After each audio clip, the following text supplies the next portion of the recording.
কি বলেন, কিয়ামত কায়েম হবে না? একসাথে বলেন, হবে না? হবে। ইদাস সামাউ ফাতারাত ওয়া ইদাল কাওয়াকিবু তাসারাত ওয়া ইদাল বিহারু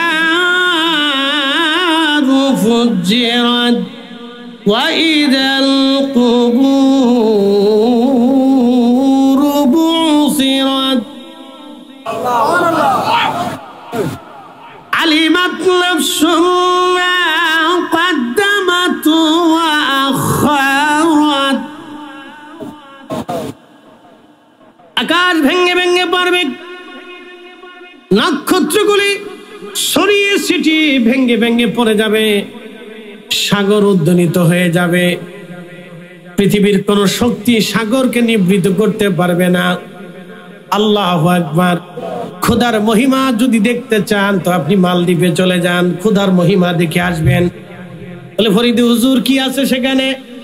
সাগর থেকে মাত্র 3 হাত উপরে জমিন, সাগর থেকে মাত্র 3 হাত উপরে জমিন। শত শত বছর ধরে সাগর পান জমিন ডুবায় না। ঢেউ আসে, ঢেউ চলে যায়, জোয়ার আসে, কিন্তু জমিন ডুবায় না। তুফান হয় না, ঝড় হয় না, টর্নেডো হয় না।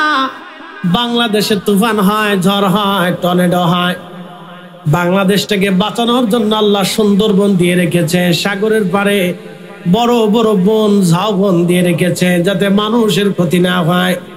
শুধু কি তাই, পাহাড় সাগর কেন্দ্রিক এলাকাগুলিতে দেখবেন যেখানে পাহাড় নাই সেখানে বন আছে, যেখানে বন নাই সেখানে আল্লাহ পাহাড় দিয়ে রাখছেন। সাগর ঘেঁষিত এলাকাতে যেখানে আপনি পাহাড় দেখবেন না সেখানে বন রেখেছেন, যেখানে বন আছে সেখানে পাহাড় নাই, যেখানে পাহাড় আছে সেখানে বন নাই। আবার যেখানে কিছুই নাই সেই সাগর এলাকা আল্লাহ নীরব করে দিয়েছেন। মালদ্বীপে গেলাম, 10 ফিট নিচে মাটি, পানির নিচে মাছ ঘুরে বেড়াচ্ছে, এত পরিষ্কার পানি দেখা যায়। শত শত বছর ধরে তারা ওই দেশে বসবাস করে। তুফান হয় না, ঝড় হয় না। শুধুমাত্র সুনামির সময় তাদের 70 জন মানুষ মারা গিয়েছিল। এছাড়া আর কোনো বিপদ তাদের ওই দেশে আসে নাই। কখনো ঝড় আসে না, সামুদ্রিক তুফান কখনো আসে না। কিন্তু বাংলাদেশে প্রত্যেক বছরে 2-1 বার করে আল্লাহ ধাক্কা মারে, 2-1 বার করে বাংলাদেশে ধাক্কা মারে, কিন্তু মালদ্বীপে আসে না। আল্লাহু আকবার। ভালো করে শুনে যাবেন, সাগর থেকে মাত্র 3 হাত উপরে জমিন। বলেন তো সাগরের ভিতরে ছোট্ট দ্বীপ, একমাত্র রক্ষা করার মালিক কে? আমার রব, আমার আল্লাহ। আল্লাহ ইচ্ছা করলে আমার রব 1 মিনিটের ভিতরে পুরা দ্বীপগুলি পানির নিচে নিয়ে চলে যেতে পারেন। 1 মিনিটও লাগবে না। শুধু পানি আসতে যত সময়, চারিপাশে শুধু সাগর আর সাগর, সাগর আর সাগর, নীল জলরাশি, তার মাঝে ছোট্ট একটা দ্বীপ, ছোট্ট একটা রাজধানী মালে, একটা ছোট্ট টুকরা এলাকা। বিমান থেকে যদি আপনি দেখেন আশ্চর্য হবেন, এই মহাসাগরের ভিতরে ছোট্ট দ্বীপগুলি কিভাবে টিকে আছে। না 1 আর 2 বছরে না, হাজার হাজার বছর ধরে এই দ্বীপ আল্লাহ টিকিয়ে রেখেছেন। তিনি রব, তিনি রব্বুল আলামিন, তিনি রব্বুল আলামিন। খুব ভালো করে শুনে যাবেন, তিনি হাসর কায়েম করবেন। ওয়া ইদাল বিহারু ফুজ্জিরাত, সমগ্র সাগরের পানিগুলি জমিনে আছাড় মারবে। আহা, সেই দিন সব মিসমার হয়ে যাবে। ওয়া ইদাল কুবুরু বুসিরাত, কবর উদ্বেলিত হয়ে যাবে। কবর থেকে সমস্ত মানুষগুলি উঠে উঠে আবার দৌড়াইতে থাকবে রব্বে কারিমের দিকে। সেই সময় আল্লাহর নবী বললেন, মা সন্তান বলে যাবে, সন্তান মা বলে যাবে, স্ত্রী পুত্র বলে যাবে, স্বামী স্ত্রী বলে যাবে, স্ত্রী স্বামী বলে যাবে। কেউ কারো কথা মনে রাখবে না, কারো দিকে কেউ তাকাবে না। সবাই সেই দিন বস্ত্রহীন থাকবে, কারো শরীরে কোনো পোশাক থাকবে না। বাংলাদেশের রাষ্ট্রপতি, আমেরিকার রাষ্ট্রপ্রধান, রুশিয়ান রাষ্ট্রপ্রধান, চাইনিজ রাষ্ট্রপ্রধান, সৌদির বাদশা, সেলজুক সাম্রাজ্য, উসমানীয়, আর আপনি আব্বাসীয় আর উমাইয়া বলেন, চাইনিজ সাম্রাজ্য, রোমান এম্পায়ার, আর আপনি যদি পার্সিয়ান সাম্রাজ্য বলেন, পৃথিবীর বড় বড় সাম্রাজ্যের প্রধানরা সেই দিন বস্ত্রহীন থাকবে। আল্লাহর নবীকে এক সাহাবী বলেন, ইয়া রাসূলুল্লাহ, আমরা কি সবাই বস্ত্রহীন? বলে হ্যাঁ। একজন মহিলা সাহাবী বলেন, ইয়া রাসূলুল্লাহ, মহিলারাও কি বস্ত্রহীন? নবীজি বলেন হ্যাঁ। আল্লাহর নবীকে তখন এক মহিলা সাহাবী বলেন, ইয়া রাসূলুল্লাহ, তাহলে কেউ কি কারো গুপ্তাঙ্গের দিকে তাকাবে না? আল্লাহর নবী বললেন, সাহাবীরা রে, কিয়ামতের ময়দান এত কঠিন, এত ভয়াবহ হবে, গুপ্তাঙ্গ তো দূরের কথা, কেউ কারো চেহারার দিকে তাকানোর মতো সুযোগ হবে না। এত কঠিন আর জটিল হবে। গর্ভবতী কোনো নারী থাকলে গর্ভপাত হয়ে যাবে, একেবারে জোয়ান মধ্য মানুষগুলি বৃদ্ধ হয়ে যাবে, চুল যার সাদা কাঁচা থাকবে তার চুল সাদা হয়ে যাবে, সুঠাম দেহের অধিকারী বৃদ্ধ হয়ে যাবে, নাদুস নুদুস চেহারা একেবারে ঝলসে যাবে। সেই দিন এতটা কঠিন হবে। সূর্য থাকবে মাথা বরাবর।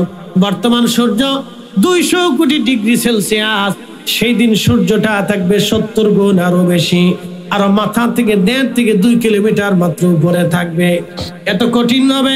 তামাম সৃষ্টির সমস্ত প্রাণীকুল আল্লাহর সামনে দাঁড়াবে। ফেরেশতারা সিজদার মধ্যে পড়ে থরথর করে কাঁপতে থাকবে, জিনেরা সিজদার মধ্যে পড়ে থরথর করে কাঁপতে থাকবে, মানব জাতি পিপিলিকার মতো দৌড়াইতে থাকবে, কেউ কারো চেহারার দিকে তাকাবে না, সিজদায় পড়ে থরথর করে কাঁপতে থাকবে। সমস্ত প্রাণীরা, গরু ছাগল দুম্বা ভেড়া বিক্রি গেলেও হাসরের ময়দানে আল্লাহর সামনে সিজদায় পড়ে কাঁপতে থাকবে। বিরাট এক বিভীষিকা চলতে থাকবে। আল্লাহর রূপ হবে কাহারিয়াত, কাহার হয়ে যাবেন আল্লাহ, শক্ত হয়ে যাবেন আল্লাহ। কিয়ামতের প্রাথমিক অবস্থার কথা বলতেছিলাম, সেই সময় বড় ভয়াবহ হবে। আল্লাহর নবী বলেন, আমার উম্মতেরা সেই দিন কেউ কারো দিকে তাকাবে না। এটা কিয়ামতের ময়দানের প্রাথমিক সময় এই অবস্থা হয়ে দাঁড়িয়েবে। সমস্ত নবীরা পর্যন্ত হাঁটু গেড়ে বসে যাবে, তাদের কপালের মধ্যে চিন্তার ভাঁজ পড়ে যাবে। একসাথে বলবেন আল্লাহু আকবার। তাদের গুনার কারণে না, কারণ সমস্ত নবীরা মাসুম। আল্লাহর কাহারিয়াত দেখে নবীরা পর্যন্ত ভয় পেয়ে যাবে। হায় হায়, আল্লাহকে আজকে কিভাবে ঠান্ডা করা যাবে, আল্লাহকে কি করে খুশি করা যাবে, আল্লাহকে কি করে রাজি করা যাবে। সেই সময় নবীরা পর্যন্ত ভয়ে বিহ্বল হয়ে যাবে। গুনার কারণে না, আল্লাহকে কেমনে খুশি করা যাবে এই চিন্তায় নবীদের কপালে ভাঁজ পড়ে যাবে। সূরা তাকাসুরের তাফসীরের মধ্যে আসছে, রব্বুল আলামিনের রাসূল বলতেছিলেন, আমার উম্মতেরা সেই দিন সমস্ত উম্মতেরা দৌড়ায় দৌড়ায় আদম সফিউল্লাহর কাছে যাবে। ইতিমধ্যে হাজার হাজার বছর পার হবে। প্রচন্ড সূর্যের তাপে হাসরের ময়দান ঘর মাখতে থুতনি পর্যন্ত ডুবে যাবে। ক্ষুধার তাড়নায়, তৃষ্ণা লাগার কারণে জিহ্বা কুকুরের জিহ্বার মতো ঝুলতে থাকবে। আর মানুষেরা পেরেশান হইয়া দিক বিদিক পানির জন্য হন্য হয়ে ছুটতে থাকবে। আমার উম্মতেরা হাউজে কাউসারের পানি ছাড়া আর কোনো পানি সেই দিন থাকবে না। তোমরা খুশি হও, সেই দিন আমার রব, আমার আল্লাহ আমাকে হাউজে কাউসারের মালিকানা আল্লাহ আমাকে দিয়ে দেবে। একসাথে যারা বলেন আল্লাহু আকবার। হাউজে কাউসারের মালিকানা রব্বুল আলামিন আমাকে দিয়ে দেবে সেই দিন। খুশি হন নাই আপনারা? একসাথে জোরে বলেন আল্লাহু আকবার। হাউজে কাউসারের মালিকানা আল্লাহ তার রাসূলকে দিয়ে দিবে। নবীজি ডাক দিলেন, আমার উম্মতেরা যখন সবাই চিন্তিত, তখনই আমার রব, আমার আল্লাহ আরশে মুআল্লার ডান পাশে আমার জন্য একটা আসন বরাদ্দ করে দিবে। আসা আইয়াবা আসাকা রাব্বুকা মাকামাম মাহমুদা।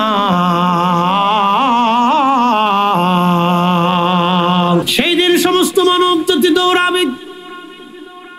আদম সফিউল্লাহর সামনে দাঁড়া কাঁদতে থাকবে। আদম, আপনি সফিউল্লাহ ছিলেন, আল্লাহ আপনাকে বড় আদর করে যত্ন করে বানিয়েছিলেন। আদম রে, আজ আমরা আপনার সন্তান, আপনি আমাদের বাবা। আজকে আল্লাহর কাছে যান, আল্লাহর কাহারিয়াত, আল্লাহর রাগান্বিত, আল্লাহর দয়া মায়া যেন আজ আমাদের প্রকাশ পায়। আল্লাহ রাগ করে আছে, আল্লাহকে আজকে আপনি দয়া করে রাগ মিটান, আল্লাহর দরবারে আমাদের জন্য কিছু চান। আদম সফিউল্লাহ বলবে, তাড়াতাড়ি চলে যাও অন্য কোথাও, যদিও আমি তোমাদের বাবা, আজকে কোনো কাজে হবে না, আমার কাছে আসি কোনো লাভ হবে না, চলে যাও, আমি নিজের চিন্তায় পেরেশান হয়ে আসি। তখন আদম আলাইহিস সালাম তাড়িয়ে দিবেন, চলে আসবো আমরা হযরতে নূহ নবীর কাছে। আপনি শরীয়তের বাবা, আপনি কিছু ফয়সালা করেন। নূহ নবী বলবে তাড়াতাড়ি যাও, আমি চিন্তায় পেরেশানির মধ্যে আছি। চলে আসবো আমরা হযরত ইব্রাহিম খলিলুল্লাহর কাছে। ওগো সাইয়েদুনা ইব্রাহিম, আপনি আল্লাহর খলিল ছিলেন, রব্বে কারীমের দরবারে আপনি আমাদের জন্য কিছু বলেন। ইব্রাহিম সেই দিন বলবে তোমরা চলে যাও, পেরেশানির মধ্যে আছি। সেই দিন ইব্রাহিম আলাইহিস সালাম তাড়িয়ে দিবেন। তখন আমরা চলে আসবো হযরত মূসা কালিমুল্লাহর কাছে, হযরত দাউদ আলাইহিস সালামের কাছে। দাউদ আপনি তো নবিউল্লাহ ছিলেন, মুজিজা আল্লাহ দিয়েছিলেন, কণ্ঠ দিয়েছিলেন। আজকে একটা ফয়সালা করে দেন। দাউদ আলাইহিস সালাম বলবে চলে যাও, পেরেশানির মধ্যে আছি, চিন্তায় আছে আল্লাহর কাহারিয়াত নিয়ে। তখন সবাই চলে আসবে মূসা কালিমুল্লাহর কাছে। মূসা কালিমুল্লাহ, আপনি তো কালিমুল্লাহ, আল্লাহ আপনার সাথে কালাম করেছিল, আপনি আজকে কোনো বিহিত করেন। তিনি বলবেন চিন্তায় পেরেশানির মধ্যে আছি, আল্লাহর কাহারিয়াত কিভাবে মিটানো যায়, আমার দ্বারা সম্ভব হবে না, তোমরা চলে যাও। হযরত সাইয়েদনা ঈসার কাছে আমরা চলে আসবো। ঈসা রুহুল্লাহ ডাক দিবে, কোন নবীর কাছে যে কোনো লাভ হবে না, 2,24,000 নবীর কাছে যে কোনো কাজ হবে না। আমার কাছে আসছো, আমি যেই নবীর উম্মত হয়েছিলাম, দুনিয়াতে আখিরি জামানাতে গিয়েছিলাম, তোমরা যদি ওই নবীর কাছে যেতে পারো তাহলে আজকে হয়তো কোনো কাজ হবে। তখন আমরা সবাই দৌড়াইয়া রাহমাতুল লিল আলামিনের দরজার সামনে যায় দাঁড়াবো, দরবারে মোস্তফাতে দাঁড়াবো। একবার জোরে বলা যাবে কি মারহাবা। গাছের পাতা পর্যন্ত আল্লাহর হুকুম ছাড়া লড়ে না। অতএব মানুষ গুনাহ করলেও আল্লাহর হুকুমে করে, চুরি করলেও আল্লাহর হুকুমে করে, জেনা করলেও আল্লাহর হুকুমে করে, ডাকাতি করলেও আল্লাহর হুকুমে করে, মিথ্যা বললেও আল্লাহর হুকুমে মানুষ করে। অতএব মানুষের কোনো দোষ নাই, মানুষের কোনো গুনাহ নাই, তাদের বিশ্বাসে মানুষ কোনো গুনাহ করে না। এটা হলো মুতাজিলাদের আকীদা। এই আকীদা মুতাজিলাদের ছিল। তারা বলতো মানুষের কোনো দোষ নাই, মানুষের কোনো গুনাহ নাই, সব আল্লাহ করায়। অতএব সব আল্লাহর কাজ কারবার, আল্লাহর কায়দা বায়দা, সব দোষ আল্লাহর উপরে চালাই দিছে, সব দোষ আল্লাহর উপরে চালাই দিছে। এরা যেমন মিথ্যাবাদী, অতএব যারা বলবে তুমি যেমনে নাচাও তেমনি নাচি, পুতুলের কি দোষ, এইগুলি হলো মুতাজিলাদের আকীদা। এই আকীদা যারা নিবে তারা জাহান্নামে চলে যাবে। আমার মালিকের সাথে বেঈমানি কইরা, বিয়াদবি কইরা, কথা বলেন ঠিক কিনা?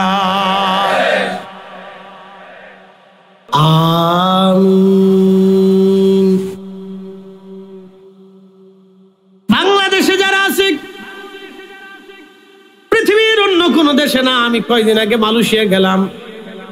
মালয়েশিয়া হুজুর গাউসে পাকের আওলাদ, আল্লাহু আকবার, সুলতানুল আরিফিন আল্লামা শায়েখ ইসমাইল বুগদাদি আল হাসানি ওয়াল হুসাইনি রাদিয়াল্লাহু আনহু, ওনার পবিত্র মাজার আছে মালাক্কা সাগরের ভিতরে, ছোট্ট দ্বীপ পোলাও বুসারে। 900 বছর আগে হুজুর গাউসে পাক জমিনে সে কালেমার দাওয়াত দিয়েছেন। মালয়েশিয়াতে ইসলাম গেল আল্লাহর ওলিদের হাত ধরে। মালদ্বীপে মাহফিল করে আসছি, মালদ্বীপে ইসলাম গেল ইব্রাহিম ইস্কান্দারি রাহিমাহুল্লাহর হাত ধরে। রাশিয়াতে ইসলাম গেল আল্লাহর ওলিরা হাত ধরে। আর্মেনিয়া, জর্জিয়া, বসনিয়া, হার্জেগোভিনাতে ইসলাম গেল খাজা বাহাউদ্দিন নকশবন্দ বুখারীর হাত ধরে। ওলিরা যেখানে গেল সেখানে ইসলাম আল্লাহ ওলিদের মাধ্যমে পাঠিয়ে দিল। বাংলা ইসলাম আসলো বাইজিদ বুস্তামি রাহমাতুল্লাহ আলাইহি, বদর শাহ আউলিয়া, 12 আউলিয়া, 360 আউলিয়া, খাজা বাবা আজমিরি কুতুবউদ্দিন কাকি নিজামউদ্দিন আউলিয়া, পাকিস্তানের দাতাগঞ্জ বক্স রাহমাতুল্লাহ আলাইহি সহ অসংখ্য ওলিদের মাধ্যমে এই জমিনে কালেমার দাওয়াত পৌঁছিয়েছে তামাম দুনিয়াতে ওলিদের দিয়া। কথা বলেন ঠিক কিনা? তাম পৃথিবীতে ওলিদেরকে দিয়ে আল্লাহ ইসলাম পাঠিয়েছেন, কালেমা পাঠিয়েছেন, ঈমান পাঠিয়েছেন। খুব ভালো করে শুনে যাবেন। সেইখানের মসজিদে আমি নামাজ পড়তে গেলাম, দেখি মসজিদের ইমাম যিনি আজানের আগে মুয়াজ্জিন, সালাতু সালাম পড়তেছে, দুরূদ শরীফ পড়তেছে, কোরআন শরীফ তেলাওয়াত করতেছে। যত বেদাতের ফতোয়া খালি বাংলাদেশেই চলে। নামাজের পরে দোয়া করলেন, ওনরা যদিও শাফিঈ, ওনরা কি মাযহাবগত, তারা শাফিঈ, বুকে হাত বেঁধে তারা নামাজ পড়লেন। মাযহাবগত শাফিঈ নামাজের পরে দোয়া করলেন, এরপরে মিলাদ শরীফ পড়ল। হুজুর গাউসে পাকের আওলাদের মাজার দরবারে আল্লাহু আকবার, সেই সাগরের একটা দ্বীপের ভিতরে প্রত্যেক জুমাতে এবং তাদের রবিবারের দিন ছুটির দিনে হাজার হাজার মুসলমান ওইখানে যায় জিয়ারত করার জন্য। এখনো সেইখানে লঙ্গরখানা চালু আছে, খাবার দাবার চালু আছে, সেইখানে মিলাদ হয়, সেইখানে দোয়া হয়, জিয়ারত হয়, আজানের আগে সালাতু সালাম হয়, নামাজের পরে দোয়া হয়। কোনো ফতোয়া নাই, শুধু ধাক্কা ধাক্কি গুতাগুতি বাংলাদেশে। ইন্নাল্লাযীনা ইউযুনাল্লাহু ওয়া রাসূলাহু লা'নাহুমুল্লাহু ফিদ দুনিয়া ওয়াল আখিরাহ। আল্লাহ এবং রাসূলকে যারা কষ্ট দেয়, আমার আল্লাহ বললেন লা'নাহুমুল্লাহু ফিদ দুনিয়া ওয়াল আখিরাহ, আল্লাহর পক্ষ থেকে তাদের উপরে লানত। দুনিয়াতেও তারা মালউন, আখিরাতেও তারা মালউন। দুনিয়াতেও মালউন, আখিরাতেও মালউন, কবরেও তারা মালউন। তারা অভিশপ্ত, অভিশপ্ত, অভিশপ্ত। আমি বলি নাই, আল্লাহ নিজে কোরআনে বলে দিয়েছেন। কোরআন বলতেছে তারা অভিশপ্ত, অভিশপ্ত, অভিশপ্ত।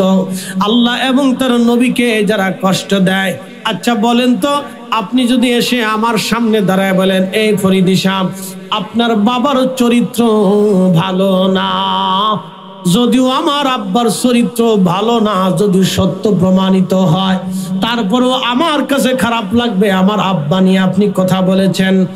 আপনার কাছে এসে যদি কেউ বলে তোমার আব্বা গরু চুরি করেছিল, যদিও সেটা সত্য প্রমাণিত হয়, তারপরেও আপনার কষ্ট লাগবে। কি কথা কন না কেন? ঠিক আছে না? কারণ আপনার বাবা, সে আপনার জন্মদাতা পিতা, যদিও তার জীবনে কোন এক সময় ভুল করছিল, সেই ভুলটাই নেই না। আপনাকে যদি বলে আপনার বাপে তো ওই সেই এক আকাশ করছিল, সেই পাকিস্তান পিরিয়ডে আপনার বাপ আকাশ করছিল, হ্যাঁ, আপনার বাবা রাজাকারগিরি করছিল, তখন আপনার কাছে কষ্ট লাগবে? কষ্ট লাগবে না? কষ্ট লাগবে যে আমার আব্বা সেই সময় নিরীহ মানুষদেরকে হত্যা করছে, খুন করছে, মারছে, আপনার কাছে কষ্ট লাগবে। অথবা আপনার বাপ ডাকাত ছিল, তা আপনার আব্বা ডাকাতি করতো, তো আপনার কাছে কষ্ট লাগবে, যদিও ধরেন সত্য। কিন্তু আপনার কাছে যদি কষ্ট লাগে, প্রিয় নবী রাহমাতুল লিল আলামিন রাসূল করিম, তিনি সৃষ্টির শ্রেষ্ঠ, তিনি পাকে পাক, তিনার মতো মহামানবকে আল্লাহ কোন কাফেরের পেট দিয়ে দুনিয়াতে আনে নাই।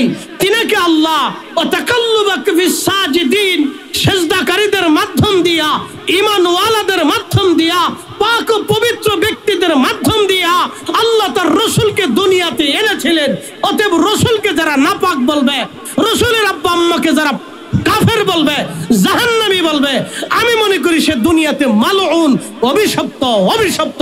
কথা বলেন ঠিক না বেঠিক? প্রিয় উপস্থিতি হাজিরিন, খুব ভালো করে শুনে যাবেন।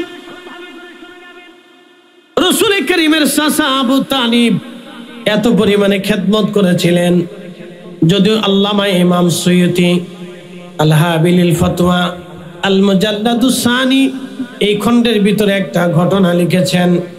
মাসালিকুল হুনাফা বিওয়ালিদাইল মুস্তাফা, নবীজির আব্বা আম্মা জান্নাতি নাকি জাহান্নামী 700 বছর আগে তিনি সমাধান দিয়েছেন।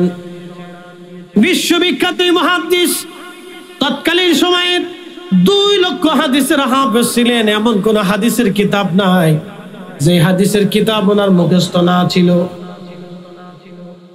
দুনিয়ার এমন কোন হাদিসের কিতাব নাই যে হাদিসের কিতাব ইমাম সুয়ুতির মুখস্থ না ছিল। একসাথে বলবেন আল্লাহু আকবার। না হয় না, আরো জোরে বলেন, আরো জোরে বলেন। দুনিয়ার এমন কোন হাদিসের কিতাব নাই যে কিতাব ওনার মুখস্থ না ছিল। অথচ ওনার মতো মুহাদ্দিস মিলাদুন নবী সাল্লাল্লাহু আলাইহি সাল্লামের ব্যাপারে কিতাব লিখেছেন। আর যারা বুখারী শরীফ ঠিক মতো বুঝেই না, তারা মিলাদুন নবীর বিরোধিতা করে। কথা বলেন না কেন? যারা মিলাদুন নবী বুঝেই না, বুখারী শরীফ যারা বুঝে না ঠিক মতো, তারা মিলাদুন নবীর বিরোধিতা করে, আর যার বুখারী শরীফ সহ দুনিয়ার সমস্ত হাদিসের কিতাব যাদের মুখস্থ ছিল তারা মিলাদুন নবীর পক্ষে দলিল দিয়ে কিতাব লিখে গেছে।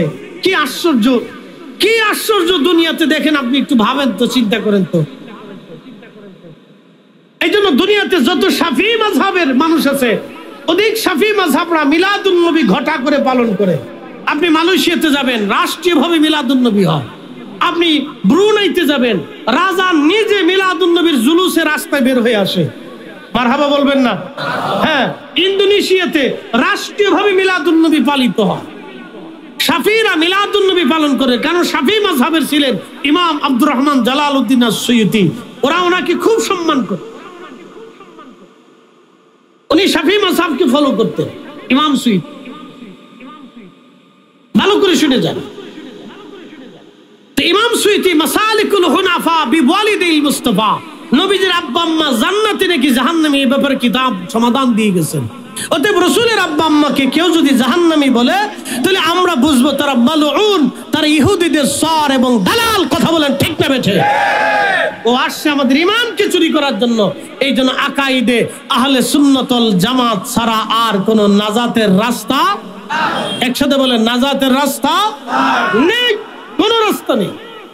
মনে রাখবেন, কোন রাস্তা নেই। রব্বুল আলামিন কোরআনে বললেন, ইয়াউমা তাবিয়াদ্দু উজুহুম ওয়া তাসওয়াদ্দু উজুহুন ফাআম্মাল্লাযীনা ওয়াদ্দাত উজুহুহুম আকাফারতুম বা'দা ঈমানিকুম ফাযূকুল আযাবা বিমা কুনতুম তাকফুরুন।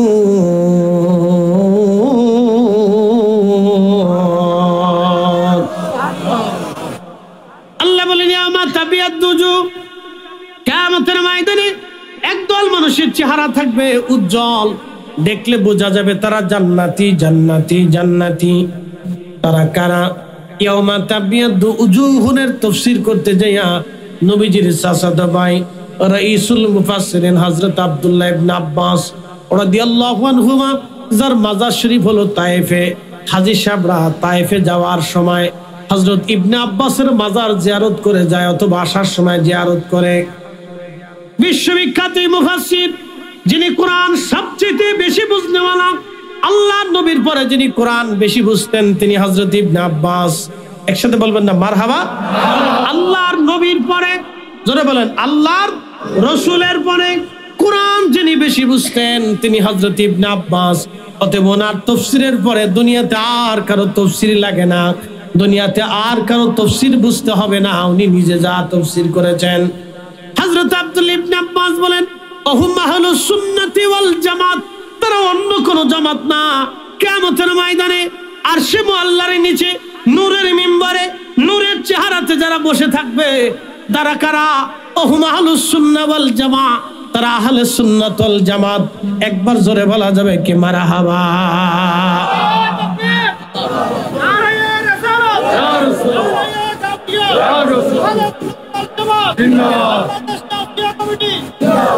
আমার দিকে তাকান, ভালো করে বুঝে যান। 1450 বছর আগে রাসূলের সাহাবী বললেন আহলুস সুন্নাহ ওয়াল জামাত। একসাথে বলবেন না মারহাবা? না আরো জোরে বলেন আল্লাহু আকবার। না জোরে বলেন আল্লাহু আকবার। বলেন ইয়া রাসূলুল্লাহ। তাহলে সাহাবীদের ভিতরেও আহলুস সুন্নাহ ওয়াল জামাতের চর্চা ছিল। জোরে বলেন, সাহাবীদের ভিতরেও আহলে সুন্নাত ওয়াল জামাতের আকীদার চর্চা ছিল। যদিও সাহাবে কিরামের ভিতরে কোনো বেআকিদার সাহাবী ছিলেন না, কিন্তু তারপরেও তাদের ভিতরেও আহলে সুন্নাত ওয়াল জামাতের আকীদার চর্চা ছিল। তাহলে এই জামাত নতুন কোন জামাত না, এই জামাত আল্লাহ এবং সাহাবী এবং আউলিয়া কিরামের জামাত। কথা বলেন ঠিক না বেঠে? ভালো করে বুঝি।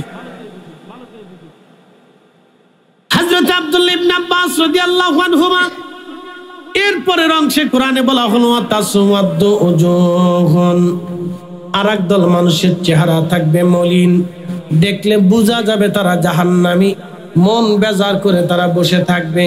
হযরত আব্দুল্লাহ ইবনে আব্বাস রাদিয়াল্লাহু আনহুমা বলেন, ওহুম আহলুল বিদআ ওয়াল গুমরা, তারা হলো বেদাতি দল, তারা গুমরাহি দল।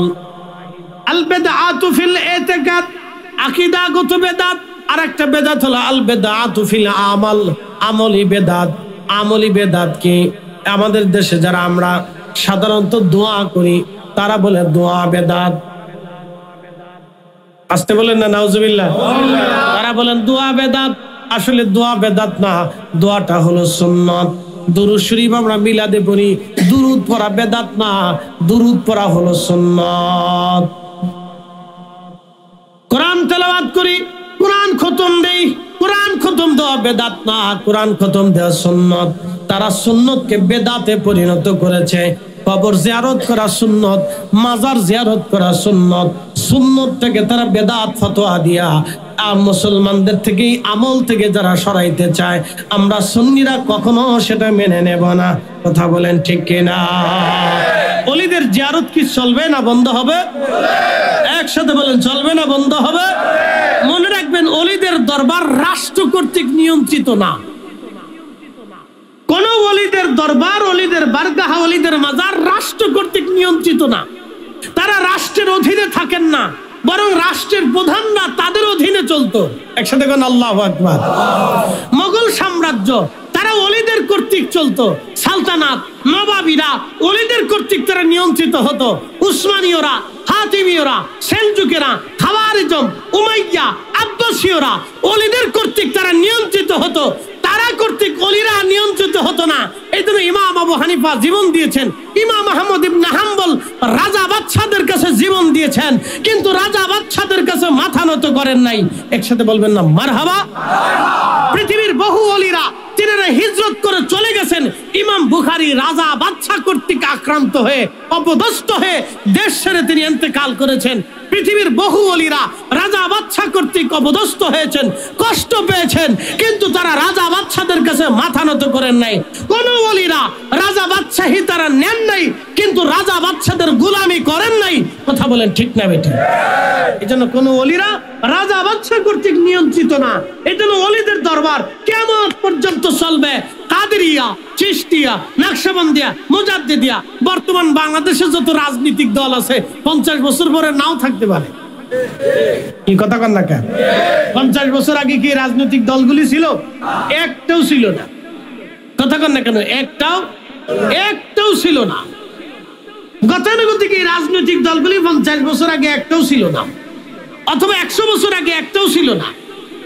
স্বাধীনতার আগে কিছু দল ছিল অথবা পরে ছিল, কিন্তু 100 বছর আগে একটাও ছিল না।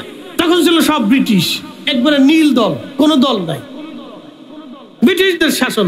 তার আগে ছিল নবাবী, তার আগে ছিল সুলতান, তার আগে ছিল মোগল আমলে ওলিরা ছিল, সুলতান আমলে ওলিরা ছিল, নবাবিতে ওলিরা, ব্রিটিশে ওলিরা, পাকিস্তান পিরিয়ডে ওলিরা, বাংলাদেশ আমলে ওলিরা, এরপরে ওলিরা, কিয়ামত পর্যন্ত ওলিরা থাকবে। কাদেরিয়া, চিশতিয়া, নকশবন্দিয়া, মুজাদ্দিদিয়া কিয়ামত পর্যন্ত চলমান থাকবে। এইগুলি দুনিয়ার সমস্ত শক্তি মিলে ইচ্ছা করলে, চেষ্টা করলেও দুনিয়ার থেকে কোনোদিন মিটাইতে পারবে না। এটা আল্লাহর ওয়াদা। কথা বলেন ঠিক না বেঠিক? তাকবীর, আল্লাহু আকবার, সালাত, নারায়ে তাকবীর, সাইয়্যিদ তিরগুত, তাসনাতুল জাহিদ মিলাদুন নবী, হায়াতুন নবী, কামলিওয়ালা নবী, আহলে সুন্নাত ওয়াল জামাত। ওলিরা কিয়ামত পর্যন্ত টিকে থাকবে। বিশ্বাস হয় না আপনাদের? কোরআনে বিশ্বাস হয়? একসাথে বলেন হয়। জোরে বলেন হয়। কোরআন কিয়ামত পর্যন্ত তার বিধান পৃথিবীতে চলমান থাকবে। আলা ইন্না আউলিয়া আল্লাহি লা খাউফুন আলাইহিম ওয়ালা হুম ইয়াহজানুন। সাবধান, আমার ওলি যারা, তাদের কোনো ভয় নাই, তাদের কোনো চিন্তা নাই, তারা চিন্তিত হবে না, তারা ভয় পাবে না। একবার জোরে বলা যাবে কি মারহাবা। পৃথিবীর কোন ওলির কোনো চিন্তা নাই। এই জন্য একটা কথা মনে রাখবেন, তামাম পৃথিবী ভরেও যদি বাতিল ভরে যায়, তামাম পৃথিবী জুড়া যদি বাতিল প্রতিষ্ঠিত হয়ে যায়, কিন্তু দেখবেন কোথাও না কোথাও একজন শাহজালাল দাঁড়িয়ে যাবে, কোথাও না কোথাও বদর শাহ আউলিয়া দাঁড়িয়ে যাবে, কোথাও না কোথাও হুজুর মহিউদ্দিন আব্দুল কাদের জিলানী রুহানি সন্তান দাঁড়িয়ে যাবে, কোথাও খাজা বাবা আজমিরি রুহানি সন্তান দাঁড়াবে, কোথাও বাহাউদ্দিন নকশবন্দ বুখারী রুহানি সন্তান দাঁড়াবে, কোথাও মুজাদ্দিদ আল ফসানি সেরহিন্দির রুহানি সন্তান দাঁড়িয়ে যাবে, কোথাও শাহজালাল ইয়ামিনের রুহানি সন্তান দাঁড়াবে, কোথাও বারো আউলিয়ার রুহানি সন্তান দাঁড়াবে, কোথাও না কোথাও কোনো ওলির আল্লাহর রুহানি সন্তান দাঁড়িয়ে যাবে। আর ওনারা দাঁড়িয়ে থাকার কারণে আহলে সুন্নাত ওয়াল জামাত কিয়ামত পর্যন্ত জিন্দা হয়ে থাকবে। কথা বলেন ঠিক কিনা? আমরা দ্বারা করবো না, আল্লাহ নিজে দ্বারা করবে। আর এই জামাত ভোটাভুটি দিয়ে নির্বাচন দেওয়া হয় না, এই জামাত আল্লাহ কর্তৃক নিয়ন্ত্রিত হয়। এই জামাত আল্লাহ কর্তৃক নিয়ন্ত্রিত হয়। মদিনাওয়ালা তাদেরকে রাস্তা বাতলায় দেন, সরাসরি মদিনা থেকে, সরাসরি মদিনাতুল মুনাওয়ারা থেকে এই জামাত পরিচালিত হয়। এটা আমার আপনাদের মাধ্যম দিয়ে হয় না, মদিনাওয়ালার থেকে সরাসরি জামাত পরিচালিত হয়। কিয়ামত পর্যন্ত মদিনাওয়ালার মাধ্যম দিয়ে জামাত কিয়ামত পর্যন্ত পরিচালিত হতে থাকবে। একসাথে বলবেন না মারহাবা? মারহাবা। এই জন্য বলছি গতানুগতিক বহু জামাত আসবে, ধ্বংস হয়ে যাবে, মিশে যাবে, হারিয়ে যাবে। বহু রাজনীতি আসবে, মাটির সাথে মিশে যাবে, নাই হয়ে যাবে। কিন্তু কাদিরিয়া, চিশতিয়া, নকশবন্দিয়া, মুজাদ্দিদিয়া, সাহরাওয়ার্দিয়া, নিজামিয়া, কোন না কোন মাধ্যম দিয়ে আল্লাহর ওলিরা দুনিয়াতে তাদের তরিকাকে জিন্দা করে রাখবে। একসাথে বলবেন না মারহাবা? মারহাবা। মানুষ দেখবেন যে পিঁপড়ার শাড়ির মতো তাদের কাছে চলে যায়, পারমাণবিক বোমা মেরে ফিরাইতে পারবে না, না পারমাণবিক বোমা দিয়ে ফিরাইতে পারবে না। বলে কারণ কি? তাদের কাছে রুহের শক্তি থাকে। কিসের শক্তি? না আসতে বললেন না, জোরে বলেন, কিসের শক্তি? রুহের শক্তি তাদের কাছে থাকে। এই রুহের শক্তির কারণে কিয়ামত পর্যন্ত তাদের জিয়ারত চলমান থাকবে। শাহজালাল ইয়ামানি 750 বছর আগে ঘুমিয়েছেন, ওনার জিয়ারত এখনো আছে। কথা কন না কেন? আছে না নাই? আছে, আছে, এখনো আছে, কিয়ামত পর্যন্ত থাকবে। অতএব কেউ যদি ভাবে যে আমরা ক্ষমতায় আসলে বাংলাদেশে কোনো মাজার আর দরবার রাখবো না, তারা ভালো করে শুনে রাখেন, জীবনে স্বপ্ন দেখবেন কিন্তু ক্ষমতা দেখবেন না। না, শুধু স্বপ্নই দেখবেন, ক্ষমতা কোনোদিন দেখবেন না। কারণ ক্ষমতা ওনাদের দোয়ার কারণে হয়। যাদের মাজার ভাঙতে চান ওনাদের দোয়ার কারণে ক্ষমতা হয়, আর ওনাদের বদদোয়ার কারণে ক্ষমতা থেকে বিতাড়িত হয়। না, আপনি ঠিক বললো ঠিক, না ঠিক বললো ঠিক, এর কোনো দলিল আমি আপনাদের সামনে উপস্থাপন করতে পারবো না, দেখাইতে পারবো না। এই জগতই ভিন্ন, কাজও ভিন্ন, মিটিংও ভিন্ন, জায়গাও ভিন্ন। এই সমস্ত মজলিস এইগুলি চলে না। মনে রেখেন, ভালো করে মনে রেখেন। প্রিয় উপস্থিতি হাজিরিন, এরপরে আল্লাহ রাব্বুল আলামিন কোরআনে বললেন ওয়াতাসওয়াদু উজুহুন ওয়াতাসওয়াদু উজুহুন ফাআম্মাল্লাযীনা সাওয়াদ্দাত উজুহুহুম। আল্লাহ ডাক দিবেন, হে আমার বান্দারা, হাশরের ময়দানে মন বেজার করে, দিল বেজার করে তোমরা কেন বসে আছো? তোমাদের চেহারা মলিন কেন আজ? ফাআম্মাল্লাযীনা সাওয়াদ্দাত উজুহুহুম আকাফারতুম বা'দা ঈমানিকুম। তোমাদের মন আজকে বেজার কেন? কিসের জন্য তোমরা বেজার হয়ে আছো? শেষ আল্লাহ বলবেন, তোমরা ঈমান আনার পরে বেঈমান হয়ে গিয়েছিলা। ফাআম্মাল্লাযীনা সাওয়াদ্দাত উজুহুহুম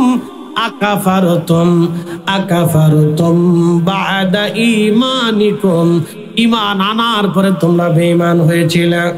ফাযুকুল আযাবা বিমা কুনতুম তাকফুরুন।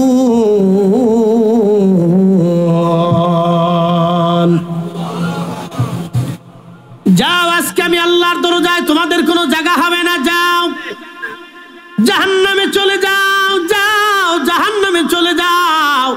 আমি আল্লাহর স্থানে তোমাদের কোনো জায়গা হবে না। তোমরা ঈমান আনার পরে বেঈমান হয়ে গেছো, ঈমান আনার পরে ঈমান হারা হয়ে চলে আসছো। যাও, আজকে তোমাদের কোনো জায়গা হবে না, তোমরা আজকে জাহান্নামে চলে। সেই দিন বেআকিদার লোক যারা, যারা বদ আকীদা, বাতিল, আল্লাহ তাদেরকে জাহান্নামে দিয়ে দিবে। শুধুমাত্র আকীদা বিনষ্ট হওয়ার কারণে তারা জাহান্নামে চলে যাবে, ঈমান নষ্ট হয়ে যাবার কারণে তারা জাহান্নামে চলে যাবে। বর্তমান ইরানে এক দল আছে, তারা আজানের ভিতরে হযরত আলী রাদিয়াল্লাহু আনহুর নাম উচ্চারণ করে আজান দেয়। ভাইজান, এটা নিকৃষ্ট বেদাত। ভাইজান, আজানের শব্দের সাথে হযরত আলী রাদিয়াল্লাহু আনহুর নাম লেখে। আশহাদু আন্না মুহাম্মদ রাসূলুল্লাহ সাল্লাল্লাহু আলাইহি সাল্লাম বলার পরে তারপরে সাক্ষী দা আশহাদু আলী খলিফাতুল্লাহ, আলী খলিফাতুর রাসূলুল্লাহ বলে তারা সাক্ষ্য দিয়ে থাকে। আজানের সাথে হযরত আলীর সাক্ষ্যটাকে তারা যোগ করায় দিয়েছে। হযরত আবু বকর, হযরত ওমর, হযরত উসমান, তিনজন সাহাবীকে তারা গালিগালাজ করে। আম্মা জান আয়েশা সিদ্দিকাকে তারা গালিগালাজ করে। ভাইজান এইভাবে তারা বেঈমান হয়ে গেল, আহলুল কোরআন বেঈমান হয়ে গেল। এরকম বদ আকীদা, বদ মাযহাব দিয়ে তামাম দুনিয়া ভরে গেল।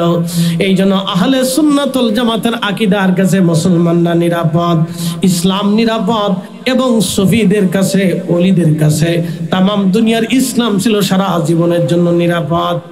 আপনি যদি ইতিহাস ঘেটে ঘুরে দেখেন, এই বঙ্গদেশে যারা, এই বঙ্গদেশের এক সময় যারা রাজা বাদশা ছিল, তারা ছিল দুনিয়া লোভী, তারা ক্ষমতা লোভী, তারা পয়সা লোভী ছিল, তারা ছিল নারী লোভী।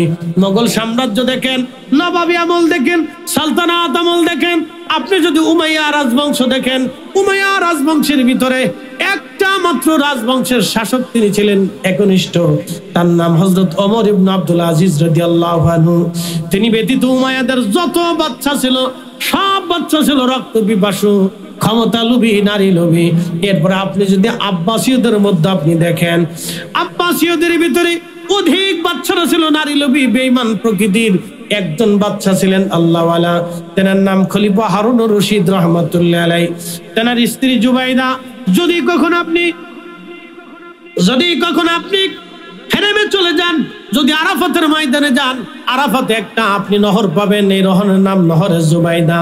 এখনো সেই নহরে জুবাইদা আছে। আরাফাতের হাজীদের জন্য 1000 বছর আগে এই বাদশার স্ত্রী, তিনি হযরতে জুবাইদা রাহমাতুল্লাহ আলাইহা, তিনি 25 মাইল লম্বা করে একটা নহর কেটে দিয়ে হাজীদের পানির খেদমত তিনি করে গিয়েছিলেন নহরে জুবাইদা দিয়া।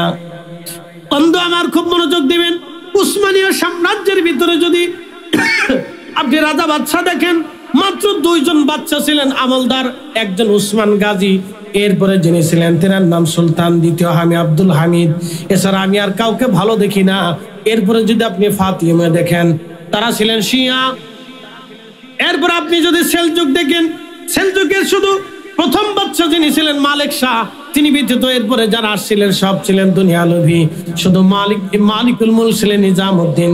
একমাত্র তিনার সময় হযরতে ইমাম গাজ্জালী রাহিমাহুল্লাহ, তিনি বাতিলদের বিরুদ্ধে তিনি একমাত্র জিহাদ করেছিলেন। সেলজুকদের ভিতরে অধিকাংশ দুনিয়া লোভী, ক্ষমতা লোভী। আপনি যদি দেখেন খাওয়ারিজম, আপনি খাওয়ারিজমদের ভিতরে অনেকেই ছিল দুনিয়া লোভী। এইরকম সবাই কোনো না কোনো লোভী ছিল, সম্পদ লোভী, দুনিয়া লোভী। তাদের মাধ্যম দিয়ে ইসলামের তেমন কোনো খেদমত হয় নাই। ইসলামের খেদমত কারা করলেন? পায়ে হেঁটে হেঁটে, বজ্রায় চড়ে চড়ে, দেশ দেশান্তরে যাইয়া, কাফেরদের ভিতরে ঢুকে, অবিশ্বাসীদের কাছে যে কালেমার দাওয়াত জেনে দিলেন তিনি আল্লাহর ওলি।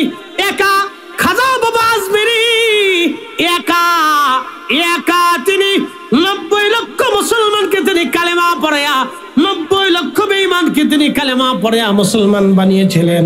একবার আওয়াজ তুলে জোরে বলা যাবে কি মারহাবা? আমি একটা পরিসংখ্যান আপনাদের কাছে দিয়ে যাই। বাংলাদেশে মাহফিল হয় কত বলতে পারবেন? সারা বাংলাদেশে হাজার হাজার মাহফিল হয়। সারা বাংলাদেশে এক বছরে যত মাহফিল হয়, সারা পৃথিবীতে এত মাহফিল হয় না। সারা বাংলাদেশে যত মাহফিল হয়, সারা পৃথিবীতে এত মাহফিল কোন দেশে হয় না। এক বাংলাদেশে যত মাহফিল হয়, সারা পৃথিবী ব্যাপী এত মাহফিল হয় না। কিন্তু বাংলাদেশের মসজিদে জুতাচর কি আসতে কোন খেজরে বলেন? বাংলাদেশের মসজিদে জুতাচর, এদেশের মসজিদে জুতাচর। মাহফিল কিন্তু কম হয় না, ওয়াজ কিন্তু কম হয় না, জুতাচরও কম নাই। হ্যাঁ, জুতাচরও কম। এই যে পানিটা খাবে, যে 1 নম্বর না 2 নম্বর বিশ্বাস করা মতো মুশকিল, অনেক মুশকিল। দুধ প্যাকেট করে আসছে, এটা কি ঠিক মতো আসে না মেয়াদ উত্তীর্ণ হয়ে গেছে, বিশ্বাস করা মুশকিল। ওষুধ আপনি খাবেন, বড় মুশকিল হয়ে গেছে, কোনটা 1 নম্বর আর কোনটা 2 নম্বর বোঝার কায়দা নেই। বিষ খাবেন, এই বিষের ভিতরে ভেজাল। ইদানিং বিষ খেলেও মানুষ মরে না, এর ভিতরে ভেজাল ঢুকতে। বুঝতে পারছেন, মেড ইন বাংলাদেশ খুব মারাত্মক। মেড ইন বাংলাদেশ খুব মারাত্মক। একটা বিমানবন্দরের গোডাউন ঘুরে গেল, একটা বিমানবন্দরের সিক্রেট জায়গা, সিক্রেট, যেখানে হাজার হাজার লক্ষ লক্ষ কোটি ডলারের মূল্যের মাল বাংলাদেশের প্রাণ জমা হয়ে থাকে। কয়েক লক্ষ কোটি টাকার মাল কয়েক ঘন্টার ভিতরে পুড়িয়ে নিঃশেষ হয়ে গেল। পানি মারার মতো কোনো সিস্টেম নেই। বুঝতে পারছেন? তাহলে আপনি কোথায় নিরাপদ আছেন? হসপিটালে, না ঘরে, না বাইরে? চিন্তার কোনো শেষ নেই। আমি মালদ্বীপের খুলে মালের ভিলা কলেজে মাহফিল শেষ করার পরে ছেলেরা বললো, হুজুর আপনি আসছেন, চলেন রাতের হাওয়া খাওয়াই নিয়ে আসি। বলে চলো যাই। তো সাগরের পারে খুলে মালে, নাম শুনলে হাসবেন, খুলে মালে, অর্থাৎ মালে হচ্ছে রাজধানী, খুলে হচ্ছে আপনার রাজধানীর পরে আরেকটা, ওখানে পোর্ট আছে নতুন আরেকটা শহরে।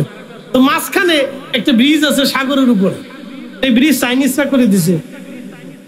ব্রিজের উপরে খুব সুন্দর বাতাস আসে রাত্রিবেলা, চমৎকার সাগরের বাতাস, খুব মজা লাগে। তাহলে আমাকে নিয়ে চলে।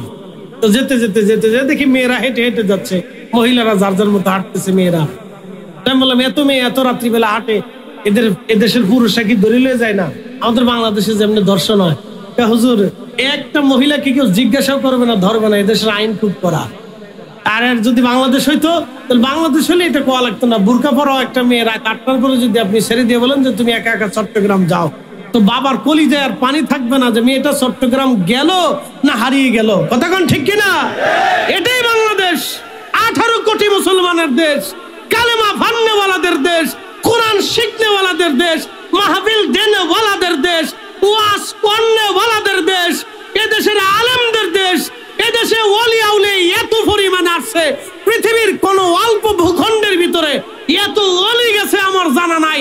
যত ওলি এদেশের মাটির ভিতরে ঘুমিয়ে আছে, তারপরে এদেশের সিটারি, বাটপারি, দুর্নীতি, চুরি, খুন, খারাপি, রাহাজানি, ধর্ষণ এদেশ থেকে এখনো বন্ধ হয় নাই।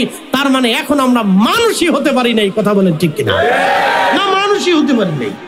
মুসলমান তো ঘরের কথা, মানুষই হতে পারি, মানুষই হতে পারি।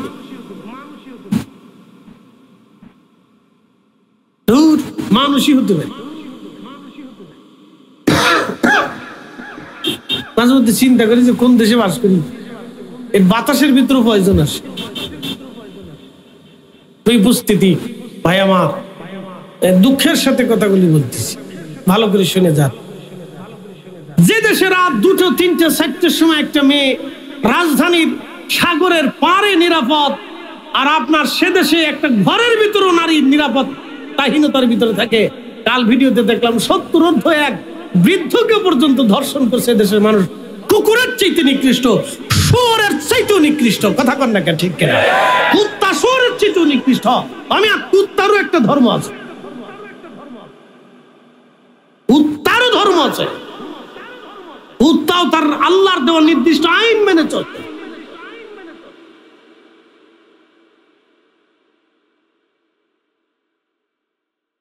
বলার তো কোনো ভাষা নেই। কালকে খবরে দেখলাম লাশ কাটার ঘরে মুর্দা লাশ দর্শিত হয়েছে মহিলা। আপনি বুঝবেন এই দেশ? হ্যাঁ, কল্পনা করে যে গা শিহরে ওঠার মতো। বললাম কি, শুয়োর আর কুত্তার চাইতেও নিকৃষ্ট। ভাবলে আপনার গা শিহরে উঠবে যে কোন দেশে বাস করে না। যে দেশের মানুষ কবর থেকে লাশ উঠে আগুন দিয়ে পুরা, ভাষায় প্রকাশ করা যায় নাকি এগুলি? কতটা ডিমোশন! 360 জন অলি আসছে, 12 জন অলি আসছেন, হাজারে হাজারে অলি যেই মাটির নিচে ঘুমিয়ে আছেন। একটা ছোট্ট জনপদের ভিতরে হাজারে হাজারে লক্ষ লক্ষ অলি মাটির নিচে ঘুমিয়ে আছেন। লক্ষ লক্ষ অলির দেশের মানুষদেরকে রাস্তা বাতলিয়েছেন, পথ দেখিয়েছেন। তারপরে দেশের মানুষের হেদায়েত হয় না। না, এদেশের মানুষের হেদায়েত হয় না, এদেশের মানুষের বুঝ হয় না।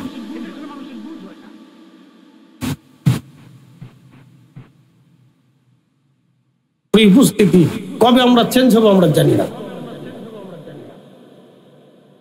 যত দিন যাচ্ছে তত শুধু ডিমোশন, যত দিন যায় তত ডিমোশন, যত দিন যায় তত ডিমোশন।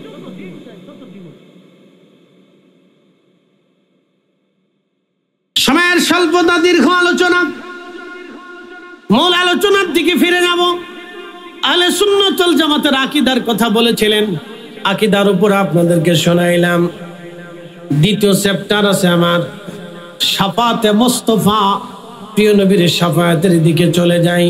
আল্লাহ আমাদেরকে রসুল বুঝার তৌফিক দান করুন, জোরে বলেন আমিন। মানুষ হইয়া ভবেতে আসিয়া মানুষের করিলাম কি, আমি নবী না মানিলাম কি যে ভুল করিলাম, আমি নবী না মানিলাম কি যে ভুল করিলাম, ভস্মে ঢালিলাম ঘি। মানুষ হইয়া ভবেতে আসিয়া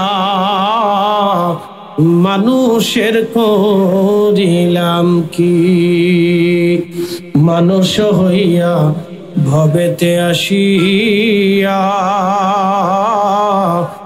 মানুষের করিলাম কি। আপনাদেরকে আরেকটু বোঝাই, আমি আপনাদের সামনে ওয়াজ করে, ওয়াজ শেষ করে ধরেন আমি আপনাদের সামনে দিয়ে ফটিকছড়ি দিয়ে হাটহাজারী দিয়ে আমি যাচ্ছিলাম। তো হাটহাজারী মরে যাওয়ার পরে দেখলাম এক ভিখারি বসে আছে।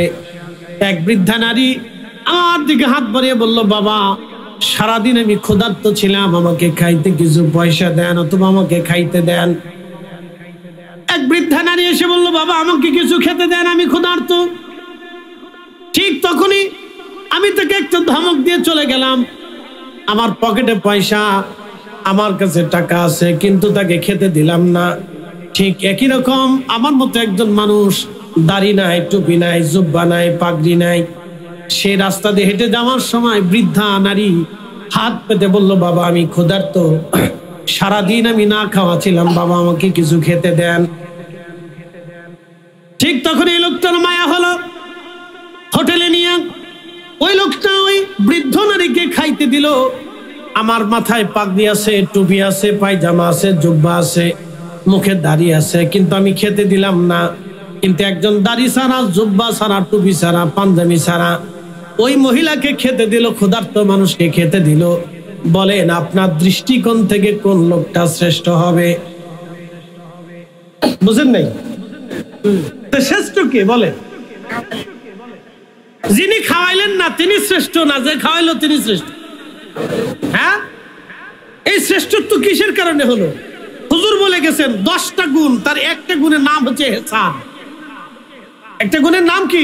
ইহসান, দয়া। দয়া ওলি হওয়ার জন্য 10টা গুণ মুহাদ্দিস হুজুর বলে গেছেন, তার একটা গুণের নাম হচ্ছে ইহসান, দয়া।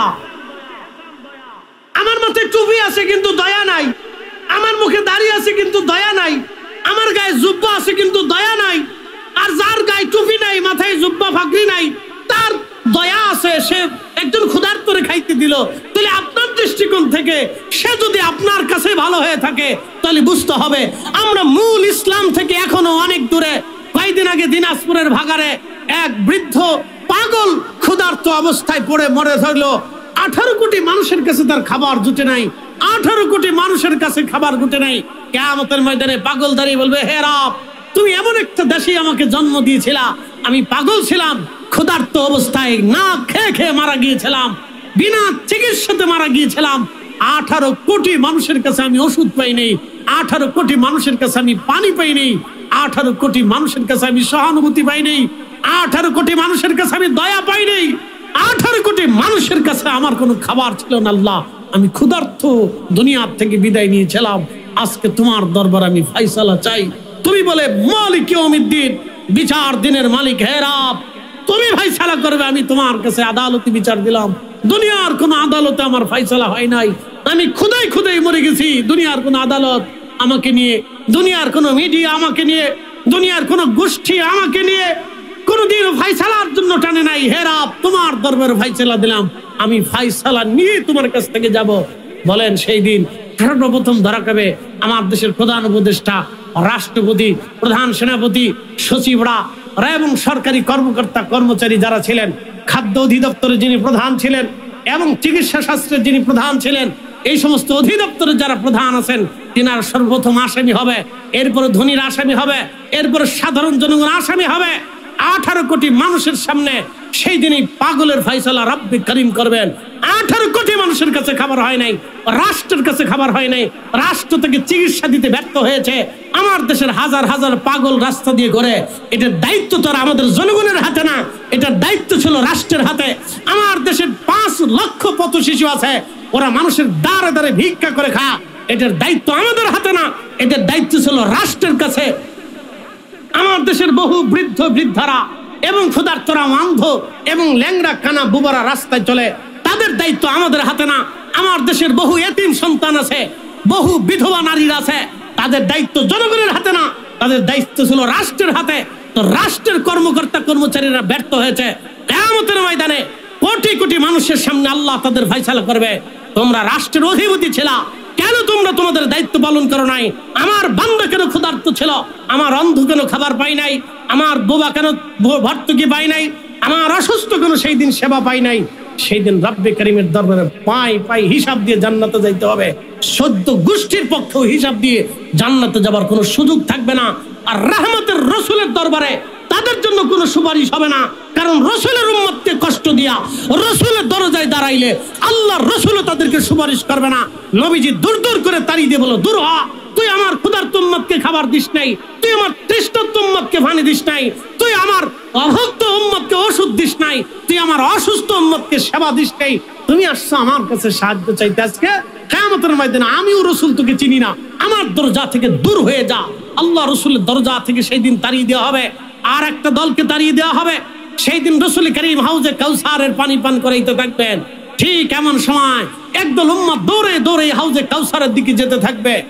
মাঝখান থেকে ফেরেশতারা পর্দা টেনে দিবেন, মাঝখান থেকে ফেরেশতারা ব্যারিকেড টেনে দিবেন। আল্লাহর নবী বলবেন, এ ফেরেশতারা, উম্মতি উম্মতি, এরা তো আমার উম্মত, আমার উম্মত। আল্লাহর নবীকে তখন ফেরেশতারা ডাক দিয়ে বলবেন, ইয়া রাসূলুল্লাহ, আপনার ইন্তেকালের পরে এরা আপনার ধর্মের ভিতরে নতুন নতুন মতবাদ চালু করেছিল, নতুন নতুন বিশ্বাস চালু করেছিল, নতুন নতুন মতবাদ চালু করে আপনার উম্মতকে বিভ্রান্ত করেছিল। ইয়া রাসূলুল্লাহ, আপনি জানেন না আপনার ইন্তেকালের পরে এরা উম্মতের ভিতরে কত ফেরকার সৃষ্টি করেছিল? তখন আল্লাহর নবী ডাক দিয়ে বলবেন, সুকান লিমান গায়রা বাদি, দূর হয়ে যা, তোরা নতুন নতুন আকীদা প্রতিষ্ঠিত করেছিলি, যা, আজকে আমি রসুলের দরজায় তোর কোনো জায়গা হবে না। তারা নামাজ পড়বে, হাউজে কাউসার মিলবে না, রোজা রাখবে, হাউজে কাউসার মিলবে না, কাবা জিয়ারত করবে, হাউজে কাউসার মিলবে না, হজ করবে, হাউজে কাউসার মিলবে না, আরাফাতে কাঁদবে, হাউজে কাউসার মিলবে না, রসুলের দরবারে যে জিয়ারত করবে, হাউজে কাউসার মিলবে না, শুধু বদ আকীদার জন্য। এজন্য আকাইদা আহলে সুন্নাত ওয়াল জামাত ছাড়া নাজাতের কোনো রাস্তা আমি দেখি না। কথা বলেন ঠিক কিনা? আপাতত দেখি না। আপনি যদি দেখেন তো দেখতে পারেন, অসুবিধা নেই। যদি কোথাও পান তো খুঁজে খুঁজে নিয়ে চলে যান। আল্লাহর দুনিয়া অনেক বড়, কত দূর যাবে। এখান থেকে ভারত, এরপরে পাকিস্তান, আফগানিস্তান, এরপরে Uzbekistan, Turkmenistan, Armenia, Georgia, Russia, Bosnia, Chechnya, Ukraine, এরপরে যেতে যেতে ইউরোপ, একবারে শেষ প্রান্ত নরওয়ে পর্যন্ত যাবেন। যেতে যেতে নরওয়ের দক্ষিণে চলে যাবেন। 3 মাস সূর্য উঠে না, আবার 3 মাস সূর্য ডুবেও না। চলে যান নরওয়েতে, 3 মাস সূর্য উঠেই না, 3 মাস সূর্য ডুবেই না। একটা অঞ্চল আছে, একসাথে বলবেন আল্লাহু আকবার। যাবেন এই পর্যন্ত, আরো কত গভীরে যাবেন, যাবেন মহাসাগর পানি দিয়ে একবারে সাগরের কিনারা পর্যন্ত যেতে পারবেন। হযরত সুলতান জুলকারনাইন রাদিয়াল্লাহু আনহু, বাদশা জুলকারনাইন, সূর্য উদয় যেখান থেকে হতো সেই কিনার পর্যন্ত গেলেন। সূর্য যেখানে ডুবে যেত পৃথিবীর শেষ প্রান্ত পর্যন্ত তিনি গেলেন। আল্লাহ তাকে এত দূর পর্যন্ত নিয়েছিলেন। মাশরিক এবং মাগরিবে যেতে পারবেন? পারবেন না কখনো। তো কত দূর যাবেন আল্লাহ তাও বলে দিয়েছেন, হাত্তা যুরতুমুল মাকাবির, কবর পর্যন্ত যাবেন, এরপরে আর কোনো সুযোগ নেই। কথা বলেন ঠিক কিনা? কোন পর্যন্ত? কবর পর্যন্ত।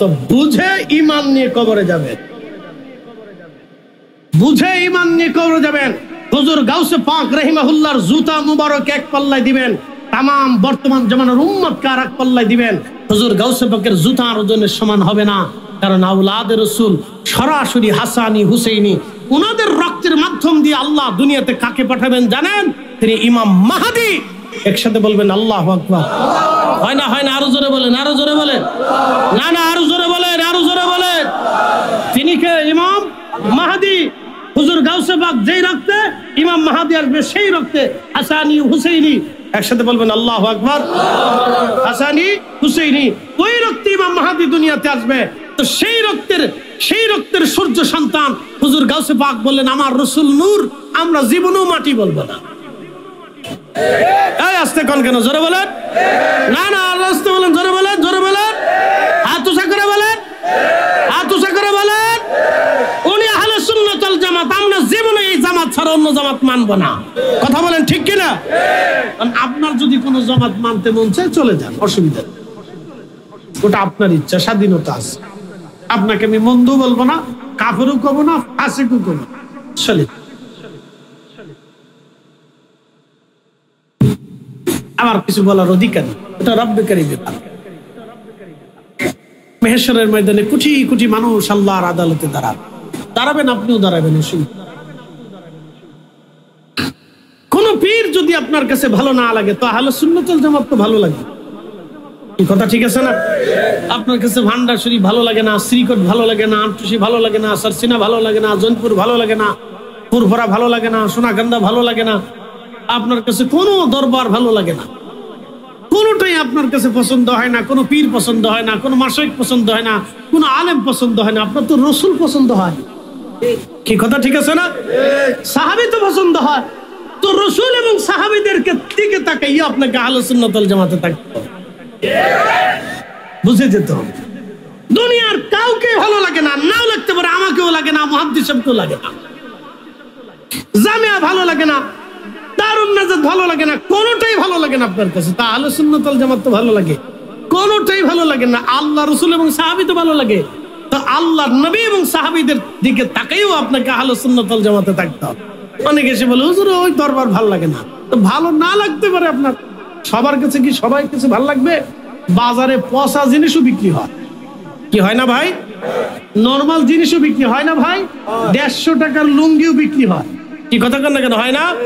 আবার 10-12 হাজার টাকার লুঙ্গিও বিক্রি হয়ে যায়। ঢাকা শহরে যা দেখবেন একবারে দামি দামি দামি দামি মার্কেট, ভিতরে ঢুকতে লজ্জা করে, যে এর ভিতরে ঢুকে কোনটা দাম জিজ্ঞেস শরম করে যাবো।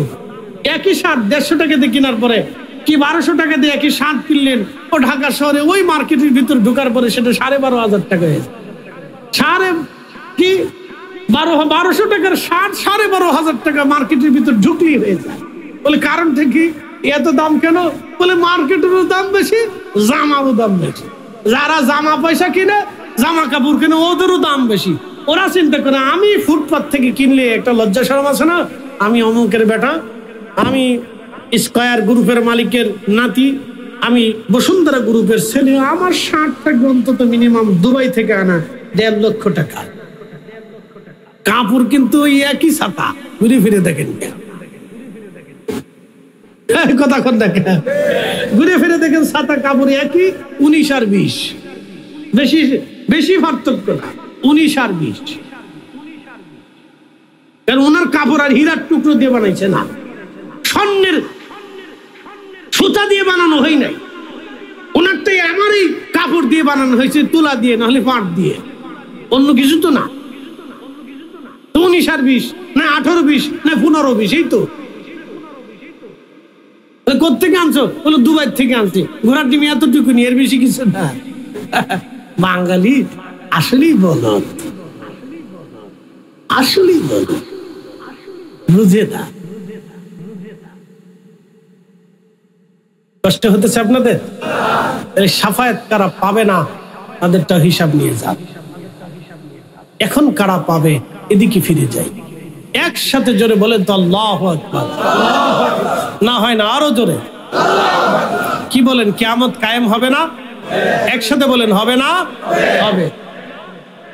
ইদাস সামাউ ফাতারাত ওয়া ইদাল الكواكب انتثرت وإذا البحار فجرت وإذا القبور بعثرت علمت نفس ما قدمت وأخرت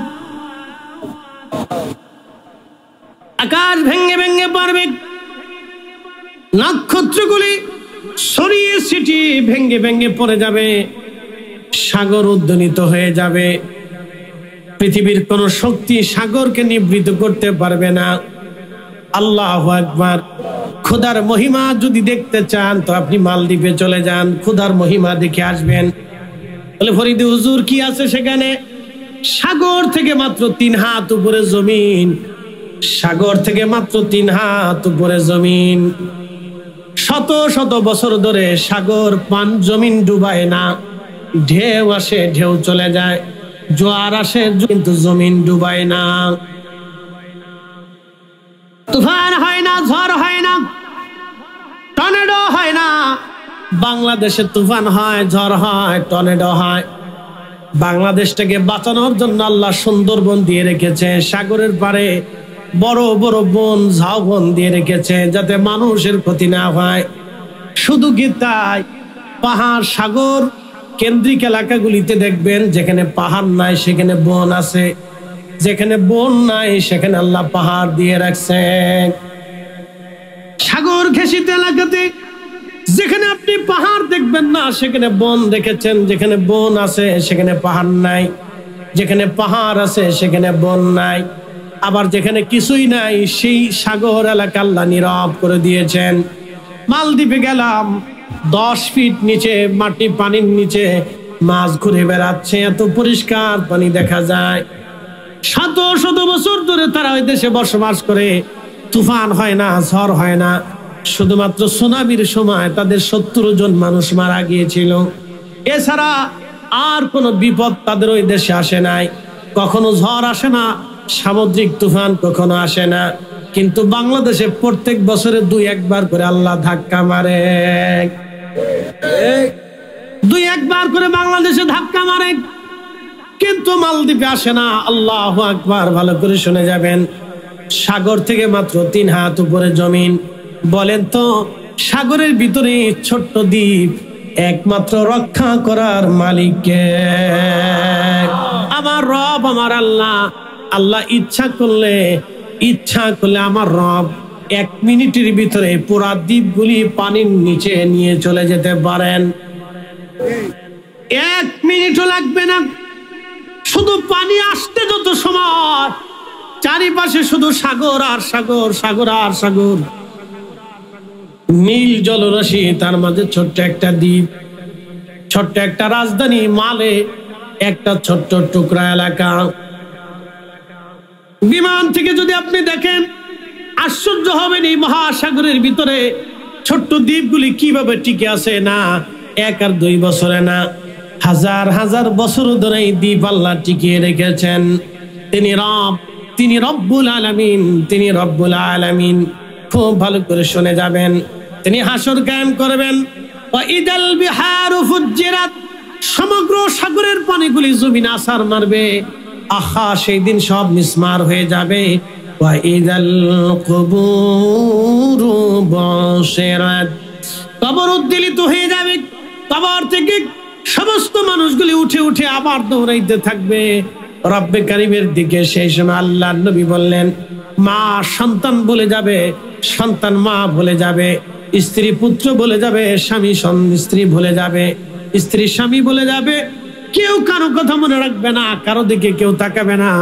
সবাই সেই দিন বস্ত্রহীন থাকবে, কারো শরীরে কোনো পোশাক থাকবে না। বাংলাদেশের রাষ্ট্রপতি, আমেরিকার রাষ্ট্রপ্রধান, রুশিয়ান রাষ্ট্রপ্রধান, চাইনিজ রাষ্ট্রপ্রধান, সৌদির বাদশা, সেলজুক সাম্রাজ্য, উসমানীয়, আর আপনি আব্বাসীয় আর উমাইয়া বলেন, চাইনিজ সাম্রাজ্য, রোমান এম্পায়ার, আর আপনি যদি পার্সিয়ান সাম্রাজ্য বলেন, পৃথিবীর বড় বড় সাম্রাজ্যের প্রধানরা সেই দিন বস্ত্রহীন থাকবে। আল্লাহর নবীকে এক সাহাবী বলেন, ইয়া রাসূলুল্লাহ, আমরা কি সবাই বস্ত্রহীন? বলে, হ্যাঁ। একজন মহিলা সাহাবী বলেন, ইয়া রাসূলুল্লাহ, মহিলারাও কি বস্ত্রহীন? নবীজি বলেন, হ্যাঁ। আল্লাহর নবীকে তখন এক মহিলা সাহাবী বললেন, ইয়া রাসূলুল্লাহ, তাহলে কেউ কি কারো গুপ্তাঙ্গের দিকে তাকাবে না? আল্লাহর নবী বললেন, সাহাবীরা রে, কিয়ামতের ময়দান এত কঠিন, এত ভয়াবহ হবে, গুপ্তাঙ্গ তো দূরের কথা, কেউ কারো চেহারার দিকে তাকানোর মতো সুযোগ হবে না। এত কঠিন আর জটিল হবে। গর্ভবতী কোনো নারী থাকলে গর্ভপাত হয়ে যাবে, একেবারে জোয়ান মধ্য মানুষগুলি বৃদ্ধ হয়ে যাবে, চুল যার সাদা কাঁচা থাকবে তার চুল সাদা হয়ে যাবে, সুঠাম দেহের অধিকারী বৃদ্ধ হয়ে যাবে, নাদুস নুদুস চেহারা একেবারে ঝলসে যাবে। সেই দিন এতটা কঠিন হবে। সূর্য থাকবে মাথা বরাবর। বর্তমান সূর্য 200 কোটি ডিগ্রি সেলসিয়াস, সেই দিন সূর্যটা থাকবে 70 গুণ আরো বেশি, আর মাথা থেকে 1.5 থেকে 2 কিলোমিটার মাত্র উপরে থাকবে। এত কঠিন হবে। তামাম সৃষ্টির সমস্ত প্রাণীকুল আল্লাহর সামনে দাঁড়াবে। ফেরেশতারা সিজদার মধ্যে পড়ে থরথর করে কাঁপতে থাকবে, জিনেরা সিজদার মধ্যে পড়ে থরথর করে কাঁপতে থাকবে, মানব জাতি পিপিলিকার মতো দৌড়াইতে থাকবে, কেউ কারো চেহারার দিকে তাকাবে না, সিজদায় পড়ে থরথর করে কাঁপতে থাকবে। সমস্ত প্রাণীরা, গরু ছাগল দুম্বা ভেড়া বিক্রি গেলেও হাসরের ময়দানে আল্লাহর সামনে সিজদায় পড়ে কাঁপতে থাকবে। বিরাট এক বিভীষিকা চলতে থাকবে। আল্লাহর রূপ হবে কাহারিয়াত, কাহার হয়ে যাবেন আল্লাহ, শক্ত হয়ে যাবেন আল্লাহ। কিয়ামতের প্রাথমিক অবস্থার কথা বলতেছিলাম, সেই সময় বড় ভয়াবহ হবে। আল্লাহর নবী বলেন, আমার উম্মতেরা সেই দিন কেউ কারো দিকে তাকাবে না। এটা কিয়ামতের ময়দানের প্রাথমিক সময় এই অবস্থা হয়ে দাঁড়িয়ে। সমস্ত নবীরা পর্যন্ত হাঁটু গেড়ে বসে যাবে, তাদের কপালের মধ্যে চিন্তার ভাঁজ পড়ে যাবে। একসাথে বলবেন আল্লাহু আকবার। তাদের গুনার কারণে না, কারণ সমস্ত নবীরা মাসুম। আল্লাহর কাহারিয়াত দেখে নবীরা পর্যন্ত ভয় পেয়ে যাবে। হায় হায়, আল্লাহকে আজকে কিভাবে ঠান্ডা করা যাবে, আল্লাহকে কি করে খুশি করা যাবে, আল্লাহকে কি করে রাজি করা যাবে। সেই সময় নবীরা পর্যন্ত ভয়ে বিহ্বল হয়ে যাবে। গুনার কারণে না, আল্লাহকে কেমনে খুশি করা যাবে এই চিন্তায় নবীদের কপালে ভাঁজ পড়ে যাবে। সূরা তাকাসুরের তাফসীরের মধ্যে আসছে, রব্বুল আলামিনের রাসূল বলতেছিলেন, আমার উম্মতেরা সেই দিন সমস্ত উম্মতেরা দৌড়ায় দৌড়ায় আদম সফিউল্লাহর কাছে যাবে। ইতিমধ্যে হাজার হাজার বছর পার হবে। প্রচন্ড সূর্যের তাপে হাসরের ময়দান ঘর মাখতে থুতনি পর্যন্ত ডুবে যাবে। ক্ষুধার তাড়নায়, তৃষ্ণা লাগার কারণে জিহ্বা কুকুরের জিহ্বার মতো ঝুলতে থাকবে। আর মানুষেরা পেরেশান হইয়া দিক বিদিক পানির জন্য হন্য হয়ে ছুটতে থাকবে। আমার উম্মতেরা হাউজে কাউসারের পানি ছাড়া আর কোনো পানি সেই দিন থাকবে না। তোমরা খুশি হও, সেই দিন আমার রব, আমার আল্লাহ আমাকে হাউজে কাউসারের মালিকানা আল্লাহ আমাকে দিয়ে দেবে। একসাথে যারা বলেন আল্লাহু আকবার। হাউজে কাউসারের মালিকানা রব্বুল আলামিন আমাকে দিয়ে দেবে সেই দিন। খুশি হন নাই আপনারা? একসাথে জোরে বলেন আল্লাহু আকবার। হাউজে কাউসারের মালিকানা আল্লাহ তার রাসূলকে দিয়ে দিবে।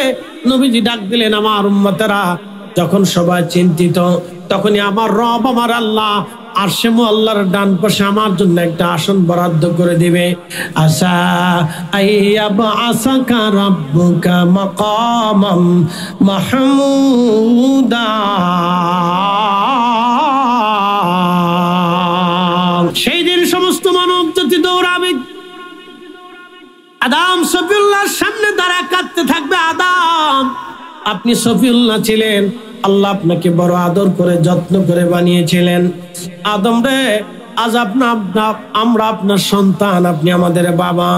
আজকে আল্লাহর কাছে যান, আল্লাহর কাহারিয়াত, আল্লাহর রাগাম্বিত, আল্লাহর দয়া মায়া যেন আজ আমাদের প্রকাশ পায়। আল্লাহ রাগ করে আছে, আল্লাহকে আজকে আপনি দয়া করে রাগ মিটান, আল্লাহর দরবারে আমাদের জন্য কিছু চান। আদম সফিউল্লাহ বলবে, তাড়াতাড়ি চলে যাও অন্য কোথাও, যদিও আমি তোমাদের বাবা, আজকে কোনো কাজে হবে না, আমার কাছে আসি কোনো লাভ হবে না, চলে যাও, আমি নিজের চিন্তায় পেরেশান হয়ে আছি। তখন আদম আলাইহিস সালাম তাড়িয়ে দিবেন, চলে আসবো আমরা হযরতে নূহ নবীর কাছে। আপনি শরীয়তের বাবা, আপনি কিছু ফয়সালা করেন। নূহ নবী বলবে, তাড়াতাড়ি যাও, আমি চিন্তায় পেরেশানির মধ্যে আছি, চলে আসবো আমরা হযরত ইব্রাহিম খলিলুল্লাহর কাছে। ওগো সাইয়েদুনা ইব্রাহিম, আপনি আল্লাহর খলিল ছিলেন, রব্বে কারীমের দরবারে আপনি আমাদের জন্য কিছু বলেন। ইব্রাহিম সেই দিন বলবে তোমরা চলে যাও, পেরেশানির মধ্যে আছি। সেই দিন ইব্রাহিম আলাইহিস সালাম তাড়িয়ে দিবেন। তখন আমরা চলে আসবো হযরত মুসা কালিমুল্লাহর কাছে, হযরত দাউদ আলাইহিস সালামের কাছে। দাউদ আপনি তো নবিউল্লাহ ছিলেন, মুজিজা আল্লাহ দিয়েছিলেন, কণ্ঠ দিয়েছিলেন। আজকে একটা ফয়সালা করে দেন। দাউদ আলাইহিস সালাম বলবে চলে যাও, পেরেশানির মধ্যে আছি, চিন্তায় আছে আল্লাহর কাহারিয়াত নিয়ে। তখন সবাই চলে আসবে মুসা কালিমুল্লাহর কাছে। মুসা কালিমুল্লাহ, আপনি তো কালিমুল্লাহ, আল্লাহ আপনার সাথে কালাম করেছিল, আপনি আজকে কোনো বিহিত করেন। তিনি বলবেন চিন্তায় পেরেশানির মধ্যে আছি, আল্লাহর কাহারিয়াত কিভাবে মিটানো যায়, আমার দ্বারা সম্ভব হবে না, তোমরা চলে যাও। হযরত সাইয়েদনা ঈসার কাছে আমরা চলে আসবো। ঈসা রুহুল্লাহ ডাক দিবে, কোন নবীর কাছে যে কোনো লাভ হবে না, 2,24,000 নবীর কাছে যে কোনো কাজ হবে না। আমার কাছে আসছো, আমি যেই নবীর উম্মত হয়েছিলাম, দুনিয়াতে আখিরি জামানাতে গিয়েছিলাম, তোমরা যদি ওই নবীর কাছে যেতে পারো তাহলে আজকে হয়তো কোনো কাজ হবে। তখন আমরা সবাই দৌড়াইয়া রাহমাতুল লিল আলামিনের দরজার সামনে যায় দাঁড়াবো, দরবারে মোস্তফাতে দাঁড়াবো। একবার জোরে বলা যাবে কি মারহাবা? না না, আরো জোরে বলেন আল্লাহু আকবার। আমার দেশে একদল আছে, আমিন, ওরা বলে মক্কায় হজ করতে যাবা, কিন্তু মদিনায় রাসূলের রওজা জিয়ারতের নিয়ত করে যাবা না, এটা হারাম। আসতে হলো কেন? জোরে বলেন, আরো জোরে, আরো জোরে। আজকে ওরা রাসূলের জিয়ারত থেকে উম্মতকে সরাইতে চায়। কিয়ামতের ময়দানে ওরা ফতোয়া কোথায় যাবে? সেই দিন তো নবীর কদমে যেতেই হবে। এই কথা কন না কেন? এই জোরে বলেন। সেই দিন তো রাসূলের কদমে ওদের দাঁড়াতে হবে। তার মানে ওই দিন আল্লাহ রাসূলের কদম থেকে ওরা আগে বিতাড়িত হবে। কথা কন না কেন? আল্লাহ নবী বলে সুহকান, সুহকান, দূর হয়ে যা শয়তান, দুনিয়াতে তুই তো আমার মানতি না। কি কথা কন না কেন? দুনিয়াতে আমার সুপারিশ মানিস নাই, আমার জিয়ারত মানিস নাই, আমার শাফাআতকে ইনকার করেছিলি। আজকে আমি রাসূলের দরবারে তোদের কোনো জায়গা হবে না, তোরা আজকে আমার সামনে থেকে চলে যা, চলে যা। সেই দিন আল্লাহর নবী তার সামনে থেকে এই বেদাতি দলকে তাড়ায় দেবে। কষ্ট হচ্ছে আপনাদের? আশা কথা তিতে লাগে। মাকালের ফল দেখতে ভালো, উপরে লাল নীল, ভিতরে কালো। মাকাল ফল চিনেননি? চট্টগ্রামে উপরে একটা ফল আছে না, দেখতে খুব সুন্দর দেখা যায়, ভিতরে ময়লা গন্ধ। কি ফল? কাইন্দে ফল। এটা আমাদের দেশে বলে মাকাল। কাইন্দে ফল, কাইন্দে। মাকালের ফল দেখতে ভালো, উপরে লাল নীল, ভিতরে কালো। কাইন্দে ফল দেখতে ভালো, উপরে লাল নীল, ভিতরে কালো। ওরে সারা জীবন এমনি গেল দয়াল, সারা জীবন এমনি গেল, খাইতে আমরা পারলাম না। যার ভিতরে নাই রাসূলের প্রেম, তার সাথে ভাব কইরো না। যার ভিতরে নাই রাসূলের প্রেম, তার সাথে ভাব কইরো না।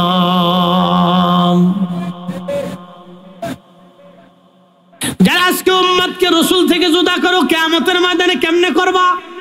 কি কথা কন না কা? আজকে যারা তাজিবে রাসূল থেকে উম্মতকে জুদা বানাও, আজকে যারা ইশকে রাসূল থেকে উম্মতকে জুদা বানাও, আজকে নবীর শানের মজলিস, নবীর ইজ্জতের মজলিস, নবীর আলোচনার মজলিস, মিলাদুন নবীর মাহফিলে তোমরা যারা বাধা দাও, কিয়ামতের ময়দানে রাসূলের সামনে যখন যাবা, তখন তো আর বাধা দিতে পারবা না। তখন তোমাকেও যেতে হবে, আমাকেও যেতে হবে। লজ্জা করা উচিত, উম্মতের শরম করা উচিত, হায়া থাকা উচিত। কিন্তু হায়া লজ্জা শরম কিছু নেই। না না, এদের লজ্জা শরম কিছু নেই। লজ্জা শরম একবারে খেয়ে ফেলছে না। সেই দিন সমস্ত উম্মত আমরা রাসূলের বারগাহে দাঁড়ায় দাঁড়ায় কাঁদতে থাকবো। উম্মতের কান্না দেখে রাসূল কারীমের স্থির থাকতে পারবে না। ওই যে বলেছেন দয়া, একসাথে কন্যা মারহাবা। কি বলেছিলেন? দয়া, দয়া। রাসূলের দয়া বেশি, একসাথে কন কি বেশি? না না, জোরে বলেন কি বেশি? এই দয়া বেশি থাকার কারণে আল্লাহ বলেন ওয়ামা আরসালনাকা ইল্লা রাহমাতাল লিল আলামিন। ওয়ামা আরসালনাকা, কা শব্দ দিয়ে আল্লাহ তার রাসূলকে নির্দিষ্ট করে বলছেন আপনাকে। একসাথে বলেন আল্লাহু আকবার। আপনাকে আমি পাঠিয়েছি तमाम জগতের রহমত বানাইয়া। একসাথে বলবেন আল্লাহু আকবার। নবী কি রহমত, এটা কিয়ামতের ময়দানে রাসূল দেখাবে। বেটা, রাসূলের বারগাহে যাইতে তুমি ফতোয়া জারি করো, তোমার ওই ফতোয়ার গোষ্ঠী খিলাই।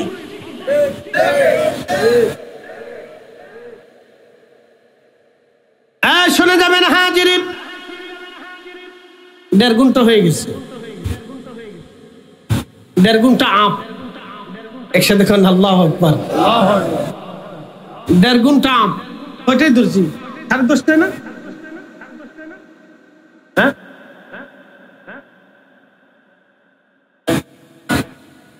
আচ্ছা অসুবিধা নেই।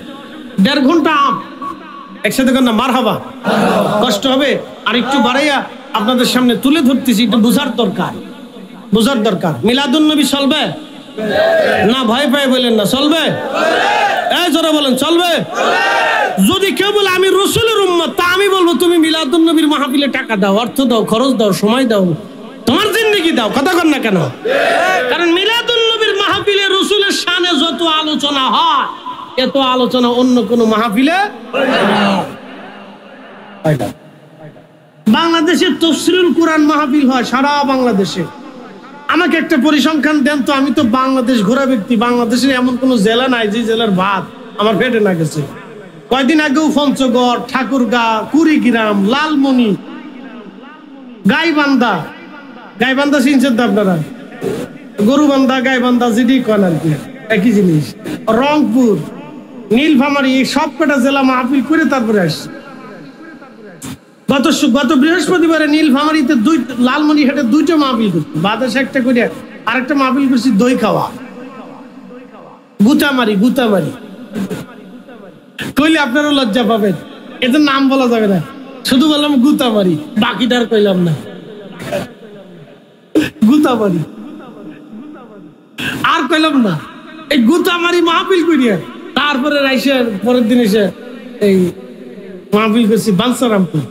কালকে আজকে জমা পড়ে আপনাদের এখানে আসলাম। তো দৌড়ের উপরে আছি, দেখছেন কয় হাজার কিলোমিটার গাড়ি দাবড়েছি, বুঝে খুব মনোযোগ দেন। বাংলাদেশের এমন কোন জেলা নাই যে জেলা আমার পেটে ভাত না গেছে। তাফসীরুল কোরআন মাহফিল বাংলাদেশে হাজার হাজার হয়। আমাকে দেখান তো কোন তাফসীরুল কোরআন মাহফিলে, কয়টা তাফসীরুল কোরআন মাহফিলে রাসূল কারীমের শানের আয়াত দিয়ে বলা হয় যে আপনি রাসূল কারীমের এই শানের আয়াতের উপর আমাদেরকে তাফসীর করে শোনান। আমাকে একটু দেখান। দেখেন বাংলাদেশে অনেক তাফসীরুল কোরআন মাহফিল। কোন বক্তাকে বলা হয় যে এই আয়াতে নম্বরে রাসূল কারীমের শান আছে, শানের উপরে আপনি আমাদেরকে একটু তাফসীর করে শোনান। আমাকে দেখেন কয়টা তাফসীর কোরআন মাহফিল। আমাকে যদি দেখাই দিতে পারেন, পোস্টার আছে, কাগজ কলম আছে, আমাকে একটু দেখাই। আচ্ছা কোরআন শরীফ কারে দিয়ে পাইছি? আস্তে কোন কেন, জোরে বলেন। ওই রাসূলের আলোচনা যদি উম্মতের কোরআনের মজলিসে না হয় তো কার মজলিসে হবে মিয়া? এই জন্য মিলাদুন নবী মাহফিল কায়েম রাখতেই হবে। হাত উঁচু করে বলেন ঠিক না বেঠে? আল্লাহু আকবার, ইয়া রাসূলুল্লাহ, ইয়া রাসূলুল্লাহ। এই মাহফিল কায়েম।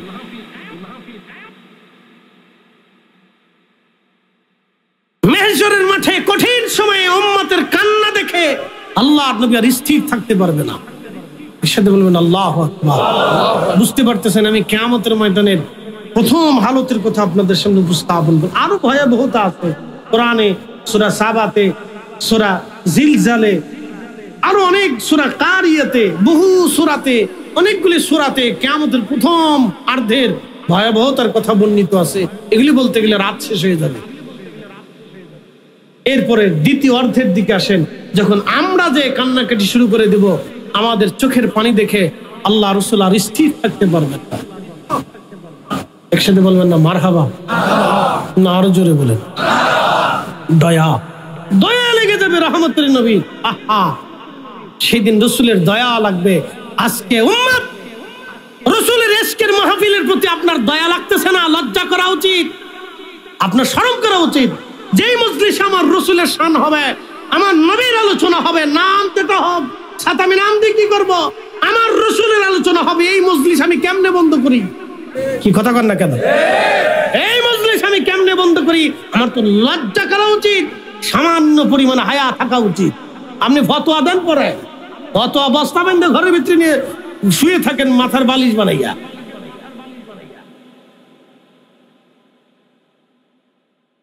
আহা, মেহবুব নবীজি আল্লাহর সামনে দৌড়াইয়া আরশে আল্লাহর সামনে খোদার কুদরতি কদমের সামনে সেজদায় পড়ে চিৎকার দেবে, ইয়া রব, ইয়া রব হাবলি উম্মতি, ইয়া রব হাবলি উম্মতি। প্রিয় নবী বলতেছেন, উম্মত সেই দিন আল্লাহ আমার কলিজার ভিতরে আল্লাহর প্রশংসার বাক্য এত পরিমাণে দিবে যে আমি যখন আল্লাহর প্রশংসা করতে থাকবো, আল্লাহ আমার দিকে মায়ার নজরে তাকিয়ে বলবে, হে মেহবুব মাথা উঠান, কেন কাঁদেন? আমি তখন বলবো, ইয়া রব হাবলি উম্মতি, আল্লাহ আমার উম্মতের উপায় কি হবে? ইয়া রব হাবলি উম্মতি, আল্লাহ আমার উম্মতের উপায় কি হবে? ইয়া রব হাবলি উম্মতি, আল্লাহ আমার উম্মতের গতি কি হবে? আল্লাহ আদর করে বলবে, হাবিব মাথা উঠান, আমি ওয়াদা করেছিলাম, ওয়ালা সাউফা ইউতিকা রাব্বুকা ফাতারদা, অচিরেই আপনাকে আমি খুশি করব, কি চান আপনি? মাথা উঠান। তখন আল্লাহ নবী বলবি, ইয়া রব হাবলি উম্মতি, আল্লাহ আমার উম্মতের গুনাহ হয়ে গেছে, অপরাধ হয়ে গেছে, খাতা হয়ে গেছে, ভুল হয়ে গেছে, আমার উম্মত আজকে আসামি হয়ে গেছে। তখন আল্লাহ বলবে, হাবিব আমি ওয়াদা করেছিলাম, আসা আইয়াবা আসাকা মাকামাম মাহমুদা, আপনাকে মাকামে মাহমুদে অধিষ্ঠিত করব, সর্বোচ্চ সম্মানের ইজ্জতের আসনে আপনাকে অধিষ্ঠিত করব, সেজদায় পড়ে থাকার জন্য না। মাথা উঠান, যান, আপনার উম্মতের ব্যাপারে আমি খুলাসা করে দিলাম, আপনি যা চাবেন আমি তাই দেব। আপনার যত উম্মত হয় আপনি নিয়ে বেহেশত আগে চলে যান।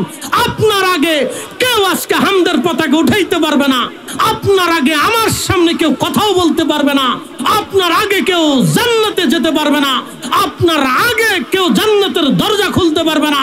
আপনি আপনার উম্মত নিয়ে আগে বেহেশত চলে যান। নবীজি বললেন, সেই সময় আমি 70,000 উম্মত নিব, ওই 70 প্রত্যেক 70 একজনের সাথে আরো 70,000 করে আমি নবী উম্মত নিয়ে সবার আগে ফুলসিরাত পার হইয়া আমার উম্মতদেরকে বেহেশত দিয়ে আসবো। একসাথে বলবেন আল্লাহ আকবার, আরো জোরে জোরে জোরে জোরে জোরে জোরে। রসুলের শান ভালো লাগে না? না, সেদিন কিয়ামতের ময়দানে ভালো লাগবে না, সেই দিন লাগবে না ভালো। সেদিন শুধু ফুসফুস দৌড়াবে, কিন্তু বিশ্বাস নিয়ে কবরে যায়, বেয়াদবি করে কবরে যায় না। বিশ্বাস নিয়ে, ইয়াকিন নিয়ে, মহব্বত নিয়ে কবরে যায়। সাবধান, বেয়াদবি নিয়ে কবরে যায় না, তাহলে ধ্বংস হয়ে যেতে হবে। আপনি যদি অস্বীকার করেন তাহলে আর পাবেন না, যদি স্বীকার করেন তাহলে পাবেন। আপনাদেরকে আরেকটু বুঝাই, শয়তানের অপরাধ কি ছিল বলেন তো? ও 9 লক্ষ বছর আল্লাহর সেজদা দিছে না? ও কি মুআল্লিমুল মালায়েকা ছিল না? মুআল্লিমুল মালায়েকা বুঝেন, সমস্ত ফেরেশতাদের চ্যান্সেলর, ঠিকই কথা না, ফেরেশতাদের প্রধান সে। ফেরেশতাদের সামনে সে ওয়াজ করতো, এত সুন্দর ওয়াজ ছিল তার, বাপরে বাপ, তার ওয়াজ শুনে ফেরেশতারা থরথর করে কাঁপতো আর কাঁদতে থাকতো। তার জিন্দেগির ভিতরে আসছে, তাফসীরে কুরতুবীর ভিতরে আমি পড়েছি, কাঁদতে থাকতো ফেরেশতারা তার ওয়াজ শুনে। আরশে মুআল্লার নিচে সিদরাতুল মুনতাহার পাশে তার জন্য ইয়াকুত জমররত পাথর দিয়ে একটা মিম্বার তৈরি করেছিল, স্টেজ। ওই মিম্বার সে বসতো, ওই আসনে বসে ওয়াজ শুরু করতো, কোটি কোটি ফেরেশতারা তার সামনে বসে ওয়াজ শুনতে থাকতো। তার ওয়াজ এত সুন্দর ছিল। ভুলটা কোথায়? ভুলটা সে উসজুদু লি আদম, আল্লাহ বলেছিল আদমের দিকে সেজদা দাও। শুনে যান, ব্যাখ্যা আমি করি নেই, আল মাউরিদে মুল্লা আলী কারি মাক্কি লিখেছেন, ইমাম শামসুদ্দিন সাখাবি, ইমাম তাকিউদ্দিন সুবকি রাহিমাহুল্লাহ, তিনারা লিখেছেন উসজুদু লি আদম, আদমের দিকে আল্লাহ সেজদা দিতে বলেছিলেন। সেজদার মাসজুদ ছিল আল্লাহ, সেজদার মাসজুদ ছিল আল্লাহ, সেজদার মালিক মূলত আল্লাহ ছিল, কেবলা ছিল আদম আলাইহিস সালাম, আর আদম আলাইহিস সালামের পবিত্র সুলব সেকেমে নূরে মুহাম্মাদি সাল্লাল্লাহু আলাইহি ওয়াসাল্লাম বিদ্যমান ছিল। তাজিম ছিল নূরে মুহাম্মাদি। আপনি যদি নূরে মুহাম্মাদিকে তাজিম না করেন, আপনি যদি রাসূল কারীমকে ইজ্জত না করেন, তাহলে আপনার সর্বনাশ হয়ে যাবে। আপনাকে সম্মান করতে হবে এবং মাথা নামাইতে হবে। দরবারে মুস্তাফাতে আপনাকে আদব দেখাইতেই হবে। লক্ষ কোটি বছরের ইবাদত হলেও কাজ হবে না যদি দরবারে মুস্তাফাতে আপনার বেয়াদবি থাকে। আপনাকে বুঝাইতে পারতেছি না, আমি আপনাকে বুঝাইতে পারতেছি না, কিন্তু যখন বুঝবেন তখন আফসোস করা ছাড়া কোনো রাস্তা থাকবে না। শয়তান সেজদা দিল না, যে রব জিজ্ঞেস করলেন কেন দিলি না? বলে ওর থেকে আমি শ্রেষ্ঠ। আসতে বলেন কেন, জোরে বলেন। ওর থেকে আমি শ্রেষ্ঠ। তখন রব বলেন ওয়াকানা মিনাল কাফিরিন, দূর হ বেয়াদব অহংকারী, আমার দরজা থেকে দূর হ। আমি আল্লাহ পাক, আমার জায়গা পাক, আমার স্থান পাক, আমার দপ্তর পাক, এখানে কোনো নাপাকের জায়গা হবে না। ওয়াকানা মিনাল কাফিরিন, ওয়াকানা শব্দ দিয়ে আল্লাহ রাব্বুল আলামিন চিরস্থায়ীভাবে, একেবারে স্থায়ীভাবে তাকে অবিশ্বাসী বলে ঘোষণা দিয়ে দিলেন। ওয়াকানা মিনাল কাফিরিন, দূর হ, তুই অবিশ্বাসীদের অন্তর্ভুক্ত করে দিলাম চিরদিনের জন্য। আমার এই দপ্তরে তোর আর জায়গা হবে না। এই জন্য আল্লাহর সাথে তর্ক করতে হয় না, আর রব্বের দরবারে মুস্তাফার সাথে বিয়াদবি করতে হয় না। এখানে সারেন্ডারের জায়গা। ওই সময় যদি ইবলিস বলতে ইয়া রব আমার ভুল হয়ে গেছে, আপনি আমাকে মাফ করে দেন, আর ক্ষমা হয়ে যাইতো। আদম আলাইহিস সালাম গন্ধম খেয়ে ফেলছেন, যদিও নবীদের ভুল ধরতে হয় না, নবীদের কোনো খাতা নাই, নবীদের কোনো গুনাহ নাই। আমি আদমের এখানে কোনো গুনাহ ধরবো না, এখানে ভুলও ধরবো না। এটা আল্লাহ সৃষ্টির রহস্য। আদম আলাইহিস সালাম আল্লাহর নিষেধকৃত ফল গন্ধম খেয়ে ফেললেন। খাওয়ার পরে আদম আলাইহিস সালাম স্বীকার করলেন, রব্বানা যালামনা আনফুসানা ওয়া ইল্লাম তাগফির লানা ওয়া তারহামনা লানাকুনান্না মিনাল খাসিরিন। আল্লাহ, হে আমার রব, আমি আমার নিজের নফসের সাথে জুলুম করে ফেলছি। আল্লাহ, আল্লাহ আমি স্বীকার করে ফেলছি। আল্লাহ আমি স্বীকার করতেছি। আল্লাহ তুমি খাইতে নিষেধ করেছিলে, আমি খেয়ে ফেলেছি। আল্লাহ আমি স্বীকার করতেছি, আমার নফসের সাথে আমি জুলুম করেছি। নবীদের কোনো গুনাহ নাই, তিনি বেমাসুম ছিলেন, কিন্তু তিনি বলতেছেন আমি স্বীকার করলাম। আল্লাহ আমি স্বীকার করলাম, আমি জুলুম করে ফেলছি। আল্লাহ আমি স্বীকার করে নিলাম। এই জন্য যখনই দোয়া করবেন তখনই স্বীকার করবেন আল্লাহ ভুল হয়ে গেছে। যখনই দরবারে মুস্তাফার বিষয় আসবে তখনই আপনি নরম হয়ে যাবেন। আহা, রাসূল করিমের দপ্তর, দরবারে মুস্তাফাতে এখানে আদব দেখাবেন, এখানে হ্যাটামগিরি দেখেন না, এখানে হ্যাটামগিরি চলে না। এই কথা বলেন না কেন? হ্যাটামগিরি এখানে চলে না, হ্যাটামগিরি এখানে চলে না। আপনার ওই বিদ্যা সিদ্ধা ও ছাতা দরবারে মুস্তাফাতে চলে না। এখানে চলে আনুগত্য, এখানে চলে তাকওয়া, এখানে চলে গোলামি। কথা বলেন ঠিক না বেঠে? আপনার হ্যাটামগিরি এখানে চলে না, হ্যাটামগিরি এখানে চলে না। এখানে চলে আনুগত্য, এখানে চলে আদব, এখানে চলে দরবারে মুস্তাফাতে মুহাব্বত, হ্যাটামগিরি চলে। সিদ্দিক আকবর আবু বকর রাদিয়াল্লাহু আনহু, এই শোনেন, আবু বকর রাদিয়াল্লাহু আনহু আম্মা জান ছোট্ট আয়েশা সিদ্দিকাকে নিয়ে গেছে, বয়স মাত্র 6 বছর। এই 50 বছরের একজন বৃদ্ধর কাছে আপনার 6 বছরের মেয়ে বিয়ে দিবেন? হ্যাঁ, কেউ দেবে? 50 বছরের এক বৃদ্ধ আইসে যদি বলে আব্দুল করিম তোমার মেয়েটারা আমার সাথে বিয়ে দাও, 6 বছরের মেয়ে দেবেন? উল্টে আপনি জুতা দিয়ে বাইরে বুড়ারে সোজা করবে, বুড়া আজকে সোজা করে দাঁড়াও। কিন্তু সিদ্দিক আকবর আম্মা জানকে নিয়ে গেলেন, ইয়া রাসূলুল্লাহ আমার আয়েশাকে আপনি স্ত্রী বানায় না। প্রিয় নবী মুস্কি হাসি দিয়ে বলেন, আবু বকর ছোট্ট, সে তো অনেক ছোট। বলতেছি ইয়া রাসূলুল্লাহ ছোট বড় বুঝি না, আপনি আমার আয়েশাকে বিবাহ করবেন। আমি চাই, আমি আপনার জিন্দেগির খেদমত করেছি, সম্পদ দিয়ে করেছি, দেহ দিয়ে করেছি, মন দিয়ে করেছি, হিজরত দিয়ে করেছি, সহায় সম্বল ফেলে করেছি, জিহাদে আপনার পাশে দাঁড়ায় যুদ্ধ করেছি, নিজের জীবনকে বাজি রেখে জিহাদ করেছি। ইয়া রাসূলুল্লাহ জিন্দেগির সমস্ত মাল আপনার কদমে কুরবানি করে দিয়েছি। হুজুর আমার জিন্দেগিটা কুরবানি করার জন্য দিয়েছি। কিন্তু হুজুর আপনার ঘরে আমি খেদমত করতে পারি নাই, আপনার ভিতরের খেদমতটা আমি করতে পারি নাই, আপনার ঘর গুছিয়ে দিতে পারি নাই, আপনার জামা কাপড় ধুয়ে দিতে পারি নাই। ইয়া রাসূলুল্লাহ, আমার আয়েশা আপনার ঘরের খেদমতটা করে। আসতে হলো কেন, জোরে বলেন। দরবারে মুস্তাফাতে আনুগত্য চলে, হেটামগিরি চলে না, মাসলা বাতায়ের না, এত আনুগত্য চলে। আল্লাহ রসুল বললেন আই সিদ্দিক আকবর বিয়ে করলেন আল্লাহ নবী, 9 বছর পরে আল্লাহ রসুল তাকে ঘরে নিয়ে আসলেন। বুঝতে পারছেন, আনুগত্য। রসুল করিম তো আম্মা জান আয়েশার বিবাহের ব্যাপারে প্রস্তাব দেন নাই, বরং হযরত আবু বকর সিদ্দিক জোর করে নিয়ে আসছে, হুজুর আপনার আত্মীয়তা করতেই হবে, আমি চাই আপনার সাথে আমার রক্তের সম্পর্ক থাকুক। একসাথে বলবেন আল্লাহু আকবার। বুঝতে পারছেন, একজন সাহাবী দিল দিয়ে, জীবন দিয়ে, দেহ দিয়ে, অর্থ দিয়ে, মাল দিয়ে, সন্তান দিয়ে পর্যন্ত খেদমত করেছে রাসূলের। দরবারে মুস্তাফাতে আনুগত্য চলে, প্রেম চলে, ভালোবাসা চলে, গোলামি চলে। এখানে ফতোয়া চলে না, এখানে কোনো ফতোয়া চলে না। রাসূল কারীমের ইজ্জতের বিরুদ্ধে কোনো ফতোয়া চলে না, কেউ ফতোয়া দিলে তা মানাও যাবে না। কি কথা কন না কেন? নবীর সম্মানের বিরুদ্ধে কেউ ফতোয়া দিলে মানা যাবে না। দরবারে মুস্তাফার ইজ্জতের বিরুদ্ধে কোনো ফতোয়া গেলে ফতোয়া মানা যাবে না। পৃথিবীর যত বড় আলেম হোক তার ফতোয়া মানা যাবে না। মক্কার ইমাম হলেও মানা যাবে না, মদিনার মসজিদের ইমাম হলেও মানা যাবে না। আমরা মদিনার মসজিদের ইমাম চিনি রাসূল দিয়া। কি কথা কন না কেন?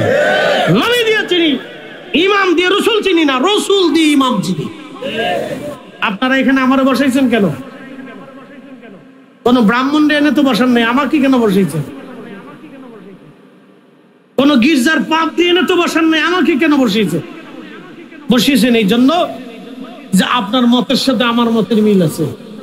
আমি রাসূলের গান গাই, এই জন্য আপনার কাছে পছন্দ হয়েছে। কথা কন না কেন, ঠিক কিনা? হ্যাঁ, এটা বুঝে যাবে। আপনারা আমাকে চিনেছেন রাসূল দিয়ে, আমাকে দিয়ে রাসূল চিনেন না। কি কথা কন না কেন? আপনারা আমাকে চিনেছেন দিন দিয়ে, ইমান দিয়ে, আমাকে দিয়ে আপনি ইমাম চিনেন নাই, মানে ইমাম দিয়ে আপনি আমাকে চিনেছেন। বুঝে যান, লম্বা কথা বাড়াবো না, যদি বুঝেন তো ভালো। আল্লাহ আমাদের সকলকে এই কথাগুলির উপরে ঈমান আনার তৌফিক নসিব করুন, জোরে বলেন আমিন। আসেন আমরা নবীজিকে দাঁড়ায় সালাম জানাই, ইয়া নবী সালাম